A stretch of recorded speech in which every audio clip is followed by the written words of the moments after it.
నమస్తే. Looking really beautiful. Oh thank you. మీరు చూస్తే అనిపిస్తుంది ఎప్పుడు ఇలా కళకళలాడుతూ ఎలా ఉంటారు మీరు? అవునా, ఏమో మేబీ రాజశేఖర్ గారేమో. అవునా? Yeah, he keeps me very happy. అందుకే నేను సంతోషంగా ఉండగలుగుతున్నాను బేసికల్గా. అంటే నేను చాలా స్ట్రాంగ్గా బిలీవ్ చేస్తా, family is very important for anybody's happiness or sadness. దుఃఖమైన సంతోషమైన ఇట్ ఈస్ లైక్ మంచి ఫ్యామిలీ ఉంటే it's always nice. So maybe I'm blessed having a good family, Rajasekhar garu and my 2 daughters. Maybe అందుకనే నేను ఇట్లా సంతోషంగా ఉండగలుగుతున్నాను and I'm so grateful to God. Yeah. మీరు ఆయన్ని బాగా చూసుకుంటారా, ఆయన మిమ్మల్ని బాగా చూసుకుంటారా? It's like mutual. యా, అంటే నేను అనేది ఎవరన్నా కూడా లైక్ వైస్ వర్సా లేకపోతే, మ్యూచువల్గా లేకపోతే ఎవరిమి కూడా హ్యాపీగా ఉండలేము అండ్ ఎవరిమి ట్రూగా ఉండలేము. See most of them say Rajasekhar గారిని జీవిత గారు చాలా బాగా చూసుకుంటారు. సి నేను ఆయన్ని బాగా చూసుకోగలిగానంటే ఆయన నన్ను బాగా చూసుకుంటారు కాబట్టి. It's like simple logic. లేదంటే చేయలేము అలాగేనో. It only be an acting and you can't keep acting for a long time. Okay, some time or the other తెలిసిపోతుంది. యా, తెరపై జీవించవచ్చు కానీ జీవిత గారు జీవితంలో యాక్ట్ చేయలేము. Exactly, you're right. I do agree. అందులో మీరు రాజశేఖర్ గారు, మీరు యూఆర్ నోన్ ఫర్, అంటే ఎంత కాంట్రవర్సీ అయినా ఎలాంటి గొడవలు అయినా సరే అసలు ఇక్కడ ఉన్నది బయటకు వచ్చేస్తుంది అని చెప్పేసి ఎక్కడ దాపరికాలు లేవు కదా ఇప్పుడు అసలు ఉండవు. అంటే యాక్చువల్గా నేనన్నా కొంచెం హైట్ చేస్తే బాగుంది, అంటే సర్టన్ థింగ్స్ మనం చెప్పకుండా ఉంటేనే బాగుంటుందేమో అని నేను కొన్ని ఫీల్ అవుతా. మేబీ అలాంటి నచ్చినప్పుడు కొన్ని విషయాలు చెప్పకుండా మనం అవాయిడ్ చేసేస్తే things will be much better. That's my personal feeling. కానీ రాజశేఖర్ గారికి ఎట్లా అంటే, మీరు ఆయనకు కోట్ల రూపాయలు ఇచ్చి ఇది మీరు హైడ్ చేయండి అంటే కూడా ఆయన చేయలేరు. హీస్ సో ఓపెన్ అనమాట. అంటే చైల్డ్ అని కూడా చెప్పలేము. Even maybe child up to 3 years. A child after 3 years or when 4 ఏళ్ల వచ్చేస్తే పిల్లలు కూడా అబద్ధాలు చెప్తారు. You understand. వెరస్ రాజశేఖర్ గారు లోపలే అనమాట. మీరు ఎంత చెప్పండి అంటే ఇలా చెప్పడం వల్ల మనకి చాలా లాస్ అవుతుంది అని అనుకున్నా కూడా he can not do that. And that's the main reason. ఆయన చాలా ప్లేసెస్లో he'll put me in front అనమాట. నువ్వే మాట్లాడు అంటారు. ప్రెషర్ ఫీల్ అవ్వరు అప్పుడు? అయ్యో నాకు ఇష్టం లేదు కానీ మా వారిని నమ్ముతారు లేకపోతే? ఎగ్జాక్ట్లీ. అంటే I 200% respect his feelings and I like the way he is.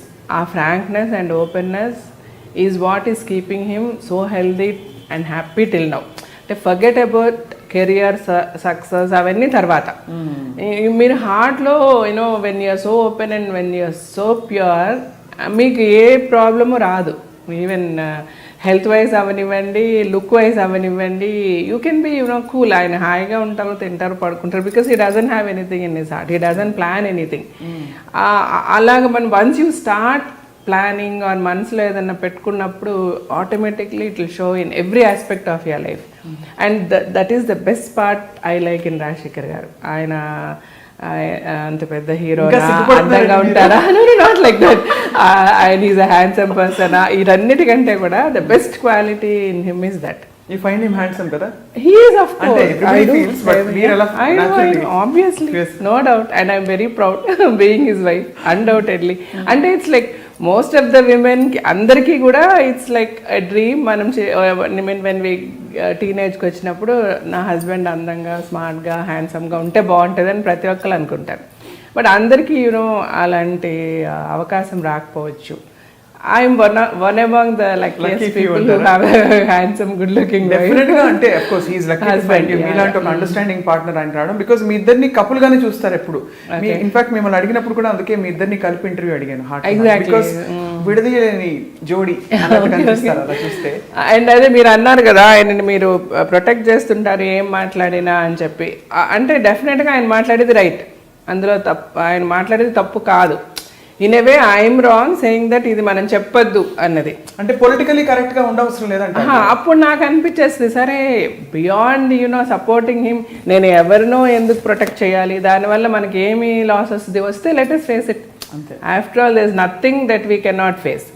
And when మీరు రైట్ అన్నప్పుడు యూ హ్యావ్ మనకి ఆటోమేటిక్గా will get all the strength to face any problem. మీరు ఆన్ ద రైట్ సైడ్ ఉన్నప్పుడు. అది ఎంత రాంగ్గా ప్రొజెక్ట్ కానివ్వండి, సమ్ టైమ్ అది other the truth will come out. Yeah చెప్పండి. That's the reason I protect him. Say like Jagan గారి మీద when we had an interview అవనివ్వండి, లేకపోతే మెగాస్టార్ గారి మీద అవనివ్వండి. కానీ ఎందుకు ఎక్కడి నుంచి వస్తుంది నిజంగా అప్పుడు బాగా మీరు ఫీల్ అయ్యారా? అంటే జెన్యున్ గా వాట్ ఎవర్ మేము ఏదైతే మాట్లాడామంటే ఇవాళ దాని గురించి మళ్ళీ మాట్లాడడం రైట్ కాదు. బికాస్ మెనీ పీపుల్ సేమ్ నేను మీకు చెప్పా కదా, సర్టన్ థింగ్స్ మనం చెప్పకుండా ఉంటే బాగుంటుంది అన్న ఫీల్డ్లో ఉంటారు చాలా మంది. బట్ మా ఇష్యూలో ఆల్రెడీ వచ్చేసింది కాబట్టి నేను మళ్ళీ మాట్లాడతాను. ఇట్ ఈస్ నాట్ లైక్ మళ్ళీ ఏదో పాత విషయాలు మాట్లాడాలని కాదు. అట్ ద సేమ్ టైం ఏంటంటే అప్పుడు జరిగిన ఇన్సిడెంట్స్ కానీ whatever has happened was 210% wrong from their side. ఆ తర్వాత మేము మేము మాట్లాడిందే తర్వాత చాలా మంది మాట్లాడారు. ఆ పార్టీలో వాళ్ళు అవనివ్వండి, వాళ్ళ సపోర్టర్స్ అవనివ్వండి, మేము తప్పన్న వాళ్ళు అవనివ్వండి, many people said what we said. మరి అలాంటప్పుడు మాది బాగా హైలైట్ అయిపోయి చేసేసారు. Because maybe we were the first to talk. అంటే వన్స్ సీయింగ్ అస్ ఎవ్రీబడి స్పోక్. నవ్ లైక్ మమ్మల్ని అంటే పీపుల్ ఎంత హిపోక్రసీ అంటే ఇక్కడ ఈ సొసైటీలో. సో మనం మమ్మల్ని మీరు ఎందుకు ఇలా మాట్లాడారని అదే వ్యక్తులు పక్క రూమ్లోకి వెళ్ళి మీరు చాలా బాగా మాట్లాడారండి, ఇలాగే ఉండాలి, ఈ ధైర్యం ఎవరికి, ప్రతి ఒక్కరు అనేది అంటే వాళ్ళ హార్ట్స్కి తెలుసు. ఎవ్రీబడి అంటే మనం ఎవరికన్నా లైవ్ చేయగలం, ఎక్కడన్నా యాక్ట్ చేయగలం, but not to our heart కదా. సో ప్రతి ఒక్కరి మనసులకి తెలుసు ఏం జరిగింది అన్నది. బట్ దానిని యూనో ఎట్లా అంటే సందర్భానుసారంగా మార్చేసి మాట్లాడేసి బ్రతికేస్తూ ఉంటారు చాలామంది. అలాగే చేయలేరు Rajasekhar garu. And but one thing what you should అంటే not you, anybody has to accept ఏంటంటే వాట్ ఎవర్ అంటే ఎవరికి ఓపిక ఉన్నా రీవైండ్ చేసుకొని చూస్తే రాజశేఖర్ గారు మాట్లాడిందే చాలా మంది తర్వాత మాట్లాడారు. సో రాజశేఖర్ గారికి ధైర్యం millions of people told and it was proved. But it's okay. So what ever maybe మాకు ఒక ఇది జరిగింది, మేము మాట్లాడాము, తర్వాత దాన్ని కొంచెం పొలిటికల్గా మార్చడం జరిగింది. It's okay. we also went with the political party. Then ఎప్పుడైతే మనం పొలిటికల్ పార్టీతో వెళ్ళామో వీ హ్యాడ్ టు టాక్. మళ్ళీ దాన్నే రిపీట్ చేయాల్సి అంటే ఒకసారి ఒక ఇన్సిడెంట్ అయిపోయింది, మళ్ళీ దాన్ని ఎందుకు మళ్ళీ మాట్లాడారంటే మళ్ళీ మాట్లాడడానికి అవసరం ఏమొచ్చింది when we join a political party. So ఆ political parties main agenda was to talk against this particular party. So we had to continue. మళ్ళీ కంటిన్యూ అయింది. అది for a long time. But the most funniest part ఏంటంటే after some time ఏ political పార్టీలో అయితే మేము join అయ్యి ఆ పార్టీ గురించి మాట్లాడాల్సి వచ్చిందో మళ్ళీ అదే పొలిటికల్ పార్టీలోకి ఆ పార్టీ వచ్చి మర్జ్ అయిపోయింది.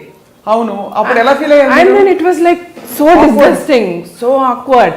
అండ్ అప్పుడు we thought this is politics, maybe it doesn't suit us అంటే ఎంతున్నా. అందుకని we walked out of that party. ఇప్పుడు మీరు పాలిటిక్స్ లో ఉన్నారా? ఇప్పుడు అంటే నేను రాజశేఖర్ గారు టోటలీ సెడ్ నో. నేను I join with BJP much before Modi గారు election.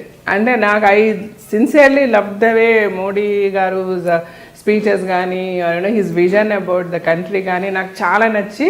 So I alone join Rajasekhar గారు జాయిన్ అవ్వాలి. That was much before elections. ఆయన ప్రైమ్ మినిస్టర్ అవడానికి ముందే మేము. బట్ ఇన్ జనరల్ మీ ఇద్దరు అంటే ఈ టాపిక్ ఎండ్ చేసే లోపు అంటే మీరిద్దరు వచ్చి పబ్లిక్ స్టేట్మెంట్స్ చేయడం, ఎవరైనా కొంచెం అంటే ఎవరైనా ఉంటే పవర్ఫుల్ పొజిషన్లో వీళ్ళు వచ్చి ఒక సునామీ లాగా పెద్ద కాంట్రవర్షియల్ స్టేట్మెంట్ చేసి వెళ్ళిపోతారు. జీవిత గారు, రాజశేఖర్ గారు ఒక పేరు వచ్చింది. Is it true?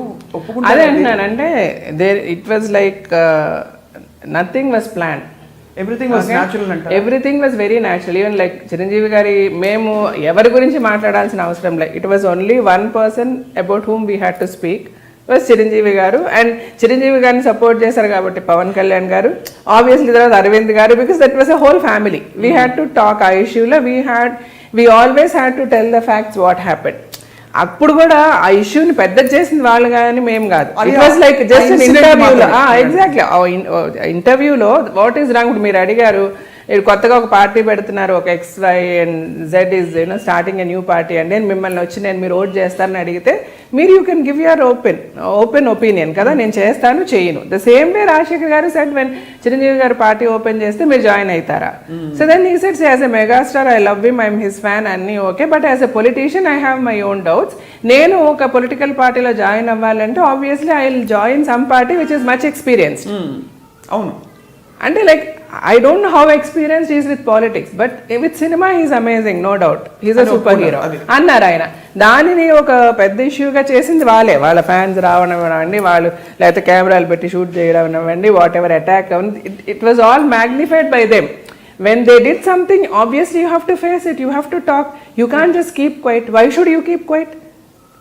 Everybody has got their own self-respect. Correct. However big, however small you are. ఇప్పుడు మా ఇంట్లో పని మనిషి ఉంది, maybe she is working under me for 6,000 rupees salary. But if I say something which is not connected to her, she is not going to accept. Just because Jeevitha garu చెప్పారు కదా సరే అమ్మ అని వెళ్ళదు, ఏందమ్మా అట్లా మాట్లాడుతున్నా ఉంటుంది అంటదా లేదా? When something is hurt you have to talk. ఇప్పుడు ఎలా ఉన్నాయి మీ టర్మ్స్? అంటే ఆ తర్వాత చిరంజీవి ఆయన అంటే చాలా సార్లు అంటే మధ్యలో అట్లా అయినా, but after period of time meet functions లో కలిసినప్పుడు మాట్లాడడం చేయడం, నౌ వి ఆర్ ఫైన్. ఈ విషయం అస్సలు లేదు ఈ విషయం గురించి, అండ్ ఇట్స్ వెరీ ఆక్వర్డ్. ఆయన అడగలేరు, మేము మాట్లాడలేము, బట్ జనరల్ గా కలుస్తాము, మాట్లాడతాము ఫంక్షన్స్ లో. ఇప్పుడు కూడా ఒకలా చూస్తే ఒపోనెంట్స్ మీరు, ఆయన కాంగ్రెస్ లో ఉన్నారు, మీరు బీజేపీ. అంటే ఇంకా నేను ఆ తర్వాత ఆఫ్టర్ చిరంజీవి గారు కాంగ్రెస్ లో జాయిన్ అయిపోయి అంత ఇది అయిపోయిన తర్వాత పాలిటిక్స్ లో నేను వేరే విజన్ లో చూడడం మొదలు పెట్టేశాను. It's like totally different scene. అంటే అక్కడ there is no enemy, there is no friend. Politics లో అందరూ ఎనిమీసే, అందరూ ఫ్రెండ్సే. It's like that. And if you can gel into it, you can walk into it. Otherwise, you just get out of it. And you can never think of correcting it. Or you can never think of, not even dream about it. That's what I felt. Whatever in the small journey of mine in this politics. What I saw. And even like BJP lo nenu join aina kuda, I sincerely wanted Narendra Modi garu to become the Prime Minister. అప్పుడు నాకు చేతనైన whatever little campaigning that this I did. I met him couple of times. And then Rajasekhar garu also shot one song, ఆయనతో ఒక song shoot చేసాము for the media, social మీడియాకి. And genuinely my only interest was ఆయన prime minister అయితే బాగుంటుంది అని అనిపించింది. నా డెఫినెట్ గా till today I have no regrets in my decision. అంటే it's not like I cannot say like అందరూ 100% కరెక్ట్ ఉండలేరు. Okay, it's like human errors are, it's like it is a must, it's natural. ప్రతి ఒక్కరు చిన్న చిన్న విషయాల్లో చిన్న చిన్న మిస్టేక్స్ జరగచ్చు. But I think he's amazing as a prime minister till today. And ఎవరన్నా ఇంకొకటి ఏంటంటే ఇక్కడ వర్స్ట్ పార్ట్, ఎవరన్నా ఏదన్నా మంచి చేసేది, క్రిస్టఫర్ కొలంబస్ అమెరికా కనిపెట్టినప్పుడు కూడా ఏముంది పెద్ద మ్యాటర్ అన్నట్టుగానే ఉంటుంది ఇక్కడ. That's how the society is. I don't know, and nobody can appreciate anything which is good. అందరంటే అంటారు ఏదన్నా ఒకటి జరిగిందంటే దాంట్లో ఏది మైనస్ ఉంది అని మాట్లాడడానికి వెంటనే గబగబా వచ్చేస్తారు, మాట్లాడతారు. కానీ అందులో ఏది గుడ్ అని మాట్లాడే ఓపిక ఎవరికి లేదు. And if you are put into that position, what you do అంటే they will have no answer. కాబట్టి సొల్యూషన్స్ ఎవరు ఊరికే కామెంట్ అంతే అంతే అంతే. అది చేయడం వల్ల ఏమైతుంది, the people are totally getting so confused, which is right which is wrong. అంతే కదా. ఆర్ అల్టిమేట్ నేనేమంటానంటే, ఒక టీవీలో ఒక స్పీచ్ ఇచ్చినా, ఒక ఇంటర్వ్యూ ఇచ్చినా, ఏది చేసినా ఒక స్టేటస్ ఉన్న వాళ్ళకే అది పాసిబిలిటీ ఉంటుంది. ఆ స్టేటస్ ఏంటి, 10 మంది మీరు మాట్లాడితే వింటారు అన్న స్టేటస్ ఉన్న వాళ్ళనే పిలిచి మీరు మాట్లాడతారు. అది అందరికీ రాదు. సో గాడ్స్ గిఫ్ట్ అది. అది ఉన్న వాళ్ళు at least try to say something useful to the people.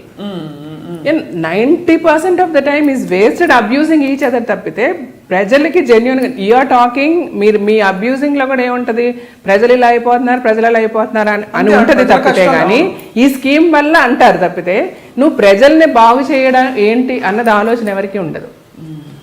ఆ డైరెక్షన్ లో ఎవ్వరూ మాట్లాడరు. ఈవెన్ టేక్ దిస్ డిమానిటైజేషన్ వరకు కూడా, at least is doing something, at least is trying to do something. ఇప్పుడు ఈ డిమానిటైజేషన్ ఇష్యూ మీరు అడగకుండా నేను మాట్లాడేస్తున్నాను.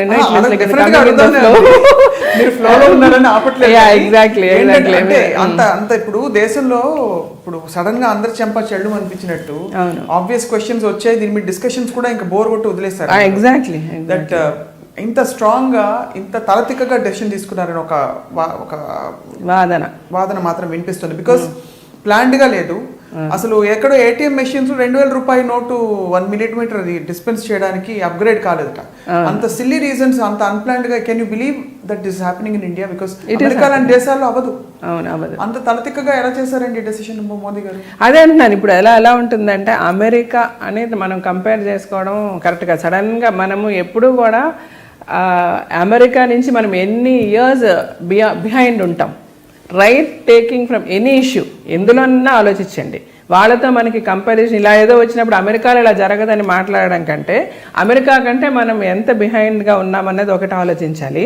రెండోది, ఓకే ఇప్పుడు he he's taken one bold decision. Of course అందులో there are some issues, there are some problems, but డెఫినెట్గా ఆయన అలాగంతా సడన్గా చేసినా కూడా ఇంకా మనలో ఎంతమంది అంటే నాకు బ్యాడ్ వర్డ్స్ వస్తాయి, నేను కోపంగా వస్తే డిఎన్కేలు అంటారు, దొంగనా కొడుకులు ఉన్నారండి. ఉన్నారా లేరా? ఈరోజు మనం పేపర్లో చూస్తే ఇన్ని 2000 నోట్స్ ఇట్లా ఇంతమంది ఇలా పట్టుకున్నారని వస్తే ఎలాగొచ్చాయి? ఫర్గెట్ అబౌట్ మోడీ అండి. ఇప్పుడు Modi garu he is done something nice. Okay, he tried to help people. He had అంటే ఆయన అంత సీక్రెసీ పెట్టి he knew all these hiccups will be there. ఏది ప్రజలు ఎలా కష్టపడవచ్చు, మనీ ఉండకపోవచ్చు, ఏటీఎంస్లో ఇష్యూస్ రావచ్చు, అన్నీ ఉన్నప్పటికీ కూడా ఆయన అంత సీక్రెట్గా చేయడానికి అవకాశం ఏంటి? ఇక్కడ అంత ఫ్రాడిలెన్స్ జరుగుతుంది అని చెప్పి. మరి అంత చేసి కూడా ఇంకా స్టిల్ పీపుల్ ఆర్ అంటే ఏ జనం కోసం అయితే ఆయన హెల్ప్ చేసి చెయ్యాలన్న థాట్లో ఉన్నారో ఆ జనమే సపోర్ట్ కదా. ఒక్కొక్కటి అకౌంట్లో 10,000 తీసుకోవాలని ఒక 100 అకౌంట్లు క్యూలో నిలబడే వాళ్ళని వాళ్ళ డబ్బుల కోసం నిలబడుతున్నారండి. వాడు ఎవరో ఒకడు ఇస్తాడు, ఏదో నువ్వు ఈ డబ్బులు అయ్యి అంటాడు, ఇందులో నీకు డబ్బులు ఇస్తానంటాడు. ఓకే, జరిగింది ఎలా జరుగుతుంది? ఈవెన్ ప్రజల వల్ల తప్పు జరిగింది, కానీ అక్కడ it's like not because of prime minister Modi. ఆయనని okay maybe little inconvenience is there, how to come over it. నాకుంది, ఇప్పటికీ నాకు ఇబ్బంది ఉంది. Like see, I'm unable to pay my salaries to my servants who are not having accounts, or like things like. But okay, I'm telling them be patient. Okay, I'm protecting you. I'll give you this. I'll do that. Oh, go open an account. అది ఎందుకు వద్దండి అంటున్నాను. స్తోమత ఏంటండి? Account open చేయడానికి మీకు problem ఏంటి? లేదు ఒకడు ఎవరో ఉన్నాడు పని చేయించుకుంటున్నాడు, వాడు he needs to pay to his workers. Can't he take that risk of making them open an account and put it? Can't he teach them? And is it not an individual responsibility of everybody to help what he thought? Unless and until అది రానంత వరకు ప్రతిది మోడీ గారు announce చేశారు. So ఏ problem లేకుండా మోడీ గారే చూసుకోవాలనే కంటే problems అనేవి వస్తాయి. డెసిషన్ తీసేసుకున్నాక డెసిషన్ అలా కాదండి. డెసిషన్ అంతా సడన్ గా ఆయన ఎందుకు తీసుకోవాల్సి వచ్చింది? ఏమాత్రం కొంచెం లీకేజ్ అయినా రకరకాలుగా వేరే ఇష్యూస్ జరిగిపోయి అసలు ఏ ప్రయోజనం లేకుండా చేసేసే మేధావులు ఉన్నారు మన సొసైటీలో. అందుకని ఆయన బట్ అప్పటికి కూడా ఆ మేధావుల్ని ఇప్పటికీ కూడా మనం కంట్రోల్ చేయలేకపోయినా, బట్ డెఫినెట్లీ ఇప్పుడు మాట్లాడే ప్రతి ఒక్కరిని గుండెల మీద చేసుకోమని చెప్పండి. ఒక లెవెల్ కన్నా తగిలిందా లేదా, అందరికి చెంప చెళ్ళు బందా లేదా, ఒక లెవెల్ కన్నా ఒక బ్లాక్ మెన్ అనేది బయటకు వచ్చిందా రాలేదు. పేదవాళ్ళకి మాత్రం చెంప చెళ్ళు మంది ఉంది.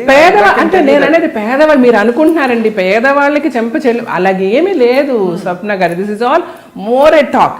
ఇప్పుడు మా ఇంట్లో పని వాళ్ళు ఉన్నారు, వాళ్ళందరూ పేదవాళ్ళే. నేను అడుగుతాను మీకు అంత కష్టం వేసి అంతేమీ లేదమ్మా, యాక్చువల్గా ఏమీ లేదు. వీళ్ళు క్యూలో నిలబడే వాళ్ళందరూ కూడా వాళ్ళ సొంత డబ్బుల గురించి చేసేవాళ్ళు చాలా తక్కువ మంది. జెన్యున్గా సఫర్ అయ్యే వాళ్ళు ఎవరూ కూడా కామన్ పబ్లిక్ కూడా ఏమాత్రం ఆలోచించే వాళ్ళు కూడా అంటే ఎంత ఇది రాంగ్ అని మీరు మాట్లాడతారు, అంత రైట్ అని మాట్లాడే వాళ్ళు కొన్ని 100 మంది ఉన్నారు. దాన్ని ఎందుకు మీరు ప్రొజెక్ట్ చేయటం లేదు? ఇప్పుడు మీడియా ఉందండి, సో మీరు టీవీ వెళ్ళిపోయి ఒక కెమెరా పెట్టుకొని ఒక ఎమ్మెల్యేనో ఒక ఎంపీనో ఒక రోజా గారు ఇంకొకరు వెళ్ళిపోయి బ్యాంక్ ముందు ఇది ఎందుకు చేయటం లేదని అడిగేది వేస్తున్నారు మీరు. అదే పక్కన ఉంటే ఒక 10 మంది ఇట్స్ ఓకే అండి, నేను క్యూలో నిలబడి నేను డబ్బులు తీసుకుంటా, I'm happy, something is nice is happening అనే వాళ్ళు కూడా చాలా మంది ఉన్నారు. అది కూడా వస్తుందండి. అది ఎంత పర్సెంటేజ్ వస్తుంది అంటే ఒకటేంటంటే చెప్తున్న వాళ్ళు కూడా ఇబ్బందులు అయితే పడుతున్నారు. ఎగ్జాక్ట్లీ నేను పడుతున్నాను. నేను అనేది అంటే this is not permanent. Everybody knows. When will it solve? ఈ టాపిక్ క్లోజ్ చేస్తూ because when will అదే అంటే ఇట్ ఈస్ నాట్ లైక్ మీరు ఇచ్చేసి ఇట్లా ఒక డెడ్ లైన్ వేసేసి సాల్వ్ అయిపోద్ది అని చెప్పడానికి ఎవరి వల్ల కుదరదండి. But every attempt is made and this is something which is not insolvable. మనం దీన్ని సాల్వ్ చేయలేని విషయం అయితే కాదు, డెఫినెట్గా సాల్వ్ చేయగలము. దీనికి ఏదో పెద్ద ఒక ఐన్స్టీన్ లాంటి వచ్చి ఒక ఫార్ములా కనిపెట్టాల్సిన అవసరం లేదు. దీనికి మెథడ్స్ అన్ని చాలా ఈజీగా ఉన్నాయి to sort it out. All we need is little time, be patient. Things are going to work. ఇప్పుడు రేపు సడన్ గా ఇప్పుడు అందరూ దొంగ నోట్లు మార్చేసి 2,000 నోట్లు పెట్టేసుకున్నారు స్వప్న గారు. రేపు సడన్ గా ఆయన 2,000 నోట్లు బ్యాన్ చేశారు, ఏమైపోతారు? రావాల్సిందేగా మనీ మొత్తం బయటికి, లేదా ఎఫెక్టెడ్ పీపుల్ ఎఫెక్ట్ అవ్వాల్సిందే కదా. He could do it or not, he's going to do it. So చూద్దాం అయితే వాచ్ అవుట్. అంటే this is going to be a very successful move of Modi garu, and నేను I mean of the prime minister, which is going to be very successful. Maybe initially is going, అంటే ఏదన్నా మంచి చెప్పే ముందు చాలా పడాల్సి వస్తుంది. ఏదో అంటారు చూసారా, కాసే చెట్టు మీద రాళ్ళు అన్నట్టుగా. He will do it. అంటే ఇట్స్ నాట్ నేను బీజేపీలో ఉన్నానన్న దాని గురించి కానీ, అసలు బీజేపీలో ఉన్నానో కూడా నాకు తెలియలేదు. ఎప్పుడో నేను వెళ్ళేసి ఎలక్షన్ క్యాంపెయిన్ చేసిన తర్వాత people know that I'm nowhere. But even then as ఒక సిటిజన్ ఆఫ్ ఇండియా నేను చూస్తూ నా చుట్టూ ఉన్న సరౌండింగ్స్ ఏం చెయ్యాలి, ఏం చేయగలం అంటే ఏమీ చేయలేం మనం అని అనుకునే పరిస్థితుల్లో నిజంగా నాకు అనిపిస్తుంది. Individual you SIT back, you become a politician also, you can't do anything. ఇక్కడ ఎలా ఉన్నదంటే ప్రజలు, నేననేది ఓటింగ్ సిస్టమే కరెక్ట్ లేదు, మన ప్రజల్లోనే తప్పులు ఉన్నాయి. ఇప్పుడు మీరు పార్టీని చూసి ఎందుకు ఓట్ చేస్తారు, మనిషిని చూసి ఓట్ చేయండి. The day you start voting, looking at the people, caliber of the person caliber చూసి వాడు చేయగలడా లేడా అని ఆలోచించి మీరు ఓట్ చేసిన రోజు దేశం బాగుపడుతుంది. You never do that. పార్టీని చూసి కదా మనం ఓట్ వేసేది. రైట్. మనకి ఆఫ్ కోర్స్ పొలిటికల్లీ మీరు చాలా చార్జ్డ్ అప్ గా ఉన్నారు, పార్టీలో లేనంటే. No, I am not in. I am definitely not in. And I am there, but actively you don't see me. But there is an issue I am just trying to talk about it and what I genuinely feel. అంటే నేను అనేది ఏదో అలాగని నరేంద్ర మోడీ గారు చేసిన దానివల్ల ఏమి మైనస్లు రాలేదని అనడలే. But it's like take it as a human error, try to solve it and try to give your suggestions to solve it. What is the human error? Making the decision. Not making a decision. Maybe like కొంచెం initiatives తీసుకొని, ఇప్పుడు ఏటీఎంలు అంటారా లేకపోతే డబ్బులు crunch అంటారా, ఇలాంటివన్నీ లేకుండా ముందే ప్లాన్ చేసి ఇప్పుడు ఏవైతే ఇష్యూస్ చెప్తున్నారో, క్యూల్లో నిలబడుతున్నాం లేకపోతే ఏటీఎంలు పని చేయట్లేదు, ఇలాంటివన్నీ జరగకుండా ముందే కొంచెం ఏటీఎంస్ రెక్టిఫై చేసి ఉండొచ్చా, లేకపోతే ఇంకొంచెం మనీ ముందే ప్రింట్ చేసి ఉండొచ్చా, ఇలాంటివన్నీ మనకు అనిపించినప్పటికీ ఆయనకి మనకంటే ఎక్కువ అనిపించుంటాయి డెఫినెట్గా. దానికి పాసిబిలిటీ లేదు కాబట్టి ఆయన చేసి ఉండరు. బట్ ఈవెన్ దెన్ అలాంటివి తప్పులే అని అన్నా కూడా మేధావులు, నాకు అంత నాలెడ్జ్ లేదు, నేను అంత చదువుకోలేదు. నేను I'm just whatever all my knowledge is my experience in life, what I see, దాంతోనే మాట్లాడుతున్నా. దాంతో నేను ఏమంటానంటే అలాంటిది జరిగున్నా, ఎర్రర్ జరిగున్నా, మీన్ ఇది తప్పు అని అనిపించినా దాన్ని ఎలా రెక్టిఫై చేయాలని మీరు ఆలోచన చెప్పడం మానేసి ఇది తప్పు అని ఎందుకు మాట్లాడుతున్నారు అంటాను. అదే వస్తుంది. That is going to dominate now. You see, initially all opposition parties, they blah blah blah blah blah, they're just going to keep quiet, keep shut, like మొన్న రాహుల్ గాంధీ గారు మాట్లాడకుండా వెళ్ళిపోయినట్టు పార్లమెంట్ లో. And finally people are all intellectuals are going to come forward giving solutions and things are going to work. That is my strong feeling. We'll wait and see. Adi, that's a time bound thing. Exactly. But mana interview heart to heart timeless ellakalam a dream lo undipothundu kanaka. I know, yes. But ante what is fascinating about you is Jeevitha garu, oka chaala pedda gap vachinappudu cinema industry lo heroine oriented పాత్రలకి మీరు అంటే ఒక శక్తిలా దూసుకొచ్చారు. అంటే yes I can show you what it is, ఎలా చేయొచ్చు అని చెప్పి. అసలు అవి చేయడం ఒక ఎత్తు అయితే వాటి నుంచి తప్పుకోవడం అంతకంటే పెద్ద డెసిషన్. Yes, correct. సో ఎలా అంటే స్టార్టెడ్ విత్ తమిళ్తో మొదలు పెట్టారు. అవునండి, తమిళ్తో. అంటే తమిళ్లో యాక్చువల్గా నేను ఫ్రాంక్లీ స్పీకింగ్, నేను 16-17 years, టి రాజేందర్ గారు అని is a very well known director అక్కడ. అప్పుడు ఈ వాజ్ లైక్ కంటిన్యూస్ సక్సెసెస్లో ఉన్నారు. ఆయనే నళిని, అమల వీళ్ళందరినీ కూడా ఇంట్రడ్యూస్ చేసింది, అమలా గారిని వీళ్ళందరినీ. తర్వాత he saw me and he asked me to act in films. I acted in his movie. ఎక్కడ చూసారు మిమ్మల్ని ఆయన? యాక్చువల్గా అక్కడ చెన్నైలో వాణి మహల్ అని ఇప్పుడు మన రవీంద్ర భారతిలో చాలా ఫేమస్, అది అక్కడికి ఆయన ఏదో వచ్చిన్నారు. నేను I was passing that way to my friends place something. అప్పుడు నేను 9th లోనో 10th లోనో ఉన్నాను అనమాట. So then suddenly he stopped me and he said, I am T. Rajendra Amma, will you act in my film? So initially koncham nenu bhayappadda. Suddenly somebody comes and asks, and then ఆయన T. Rajendra again, I could recognize him. But at the same time I said, నాకు తెలియదండి, I don't know whether I can, I didn't know what to say. మీ ఇల్లు ఎక్కడమ్మా అన్నారు, పక్కనే ఉండింది మా ఇల్లు, అది చూపించాను. సరే okay I will come and talk అని వెళ్ళిపోయారు. ఆ తర్వాత after an year he came. నేను +1 చేసేటప్పుడు వచ్చారు మా ఇంటికి. వచ్చి నేను ఒక మూవీ చేస్తున్నాను అని మా పేరెంట్స్తో అంతా మాట్లాడి, తనకి ఇష్టమైతే చేయమని మా పేరెంట్స్ కూడా చెప్పి, మాది చాలా normal middle class family. So they were also very excited సినిమాలో చేయమని అడిగారు అని అంటే. సో మా ఫాదర్ అయితే తన ఇష్టం అన్నారు, అట్లా చేశాను. అంటే ఎప్పుడు అడిగిన சொல்லுவாங்களா స్కూల్లో? அதெல்லாம் ஒன்று சொல்ல மாட்டாங்க. And I never use to B అలాగే ఆల్సో. ఇప్పుడు కూడా ఐ హావ్ ఎ ఫీలింగ్ నేను అందంగా ఉంటానని. రెండు జళ్ళు ఉండకపోవడం అతిలోక సుందరిని కాదని చెప్పి రాజశేఖర్ గారు అబ్బా అంత లేదు, అట్లా కాదు. తెలుసు కదా, శ్రీదేవి గారితో ఆయనకి పరిస్థితి కూడా వచ్చిందని. అంటే వాళ్ళ ఫాదర్ రాజశేఖర్ ఫాదర్ ఫ్రెండ్స్ అన్నమాట. సో ఇద్దరు శ్రీదేవి గారు శ్రీలత గారు చేసుకోవాలని వాళ్ళు అనుకున్నారు. బట్ అప్పట్లో కాదు అని చెప్పి ఇంట్లో సినిమా యాక్ట్రెస్ వద్దని అనుకున్నా కూడా అవును పోరాడి చేసుకున్నా. అట్లాగేం కాదు, నా స్కూల్ డేస్ లో కూడా నేను పెద్ద అలాగే అనేం కాదు. బాగా నువ్వు తలకు నూనె పెట్టుకొని ఇంత పెద్ద బొట్టు పెట్టుకొని I always use to keep a very big bottu, పెద్ద బొట్టు ఉండేది అనమాట. సో స్కూల్లో కూడా నన్ను పెద్ద బొట్టు పద్మ, యాక్చువల్గా నా పేరు పద్మ, మూవీ నేమే జీవిత. పెద్ద బొట్టు పద్మ అనే పిలిచేవాళ్ళు అందరూ స్కూల్లో. ఎప్పుడు జీన్స్ స్కర్ట్స్ ఇలా మోడర్న్ డ్రెస్సులు వేసుకుని గుర్తులేదా? అంటే తమిళ్ మూవీస్లో నేను వేసుకున్నాను.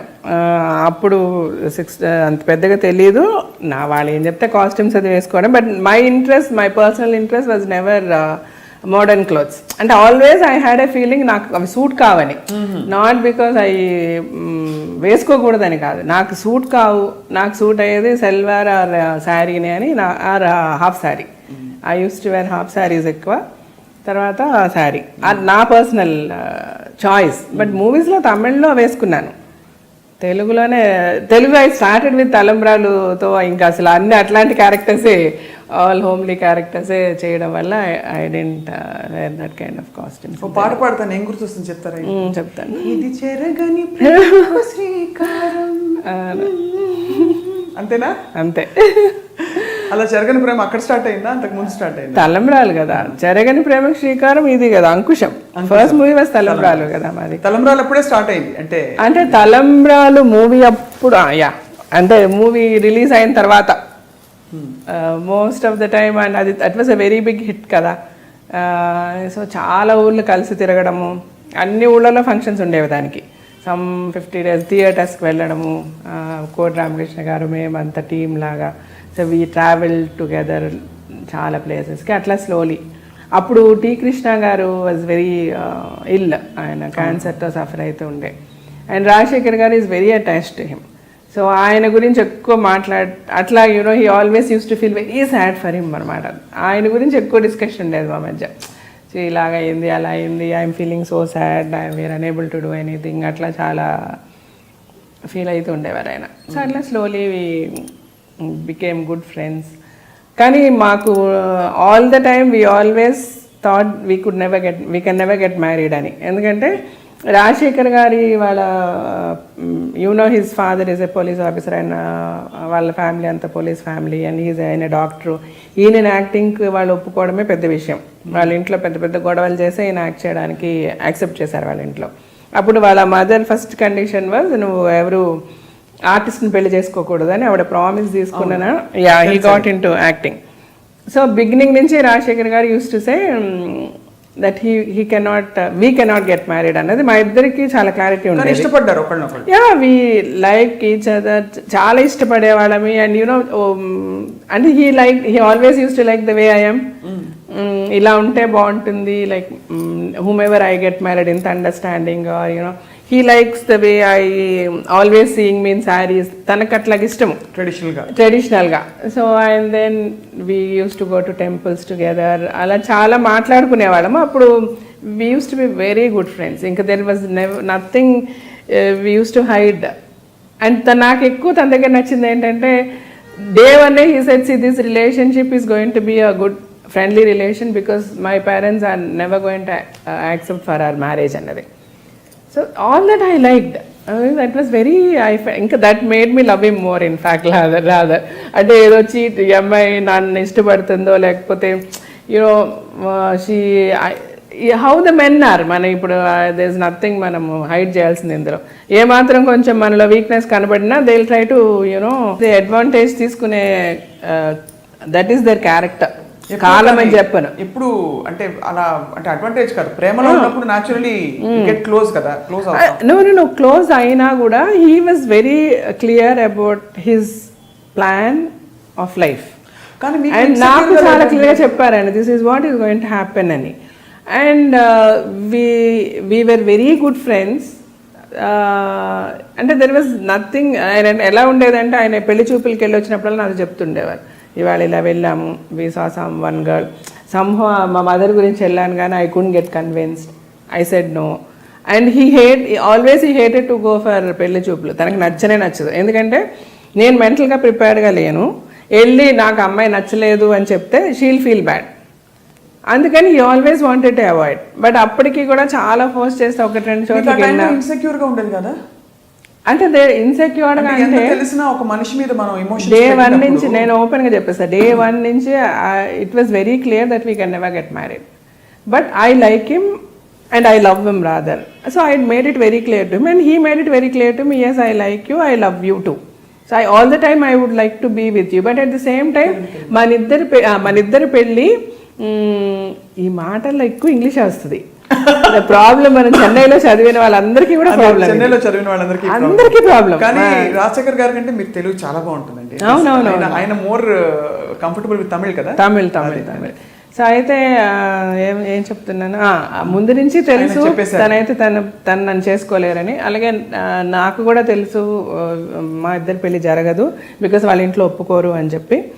But even then we like each other, very చాలా ఓపెన్గా అంటే బాగా కలుస్తాయి మా ఇద్దరి వ్యూస్. మేము ఇద్దరం పెళ్లి చేసుకుంటే బాగుంటుంది కానీ బట్ అందరికీ నచ్చి చేసుకోవాలి అన్నది తన థాట్. వాళ్ళ ఇంట్లో వాళ్ళు యాక్సెప్ట్ చేస్తేనే తను పెళ్లి చేసుకోవాలి, లేదంటే చేసుకోకూడదు అన్నది. తనకి యాక్సిడెంట్ అయింది కదా మగాడు మూవీలో, అదే దాని వల్లనే అయింది. అట్లాగా అంటే వాళ్ళు చూసి అప్పుడు వాళ్ళు నాతో ఇంటరాక్ట్ అయ్యే అవకాశం వచ్చింది, నా గురించి తెలుసుకొని. లేకపోతే ఎన్నిసార్లు వాళ్ళు కాదన్నా కూడా నా సైడ్ ఎప్పుడు అడ్వాంటేజ్ తీసుకోవడం అనేది ఉండేది కాదు. నేను రాజశేఖర్ గారు వెళ్ళి పెళ్లి చూపులు చూసి ఆయన పెళ్లి చేసుకుంటానని చెప్పేవారు. వాళ్ళ అమ్మ ఎవరిని చూస్తే వాళ్ళని చేసి, ఈవెన్ ఇంటర్వ్యూస్లో కూడా అట్లాగే చెప్పేవాళ్ళు. ఎక్కడ కూడా మా మధ్య ఏ ప్రాబ్లమ్స్ లేవు, నా వల్ల ఏ ప్రాబ్లమ్స్ లేవు, వాళ్ళ ఇంటి వాళ్ళకి కూడా ఏమీ ప్రాబ్లమ్స్ లేదు.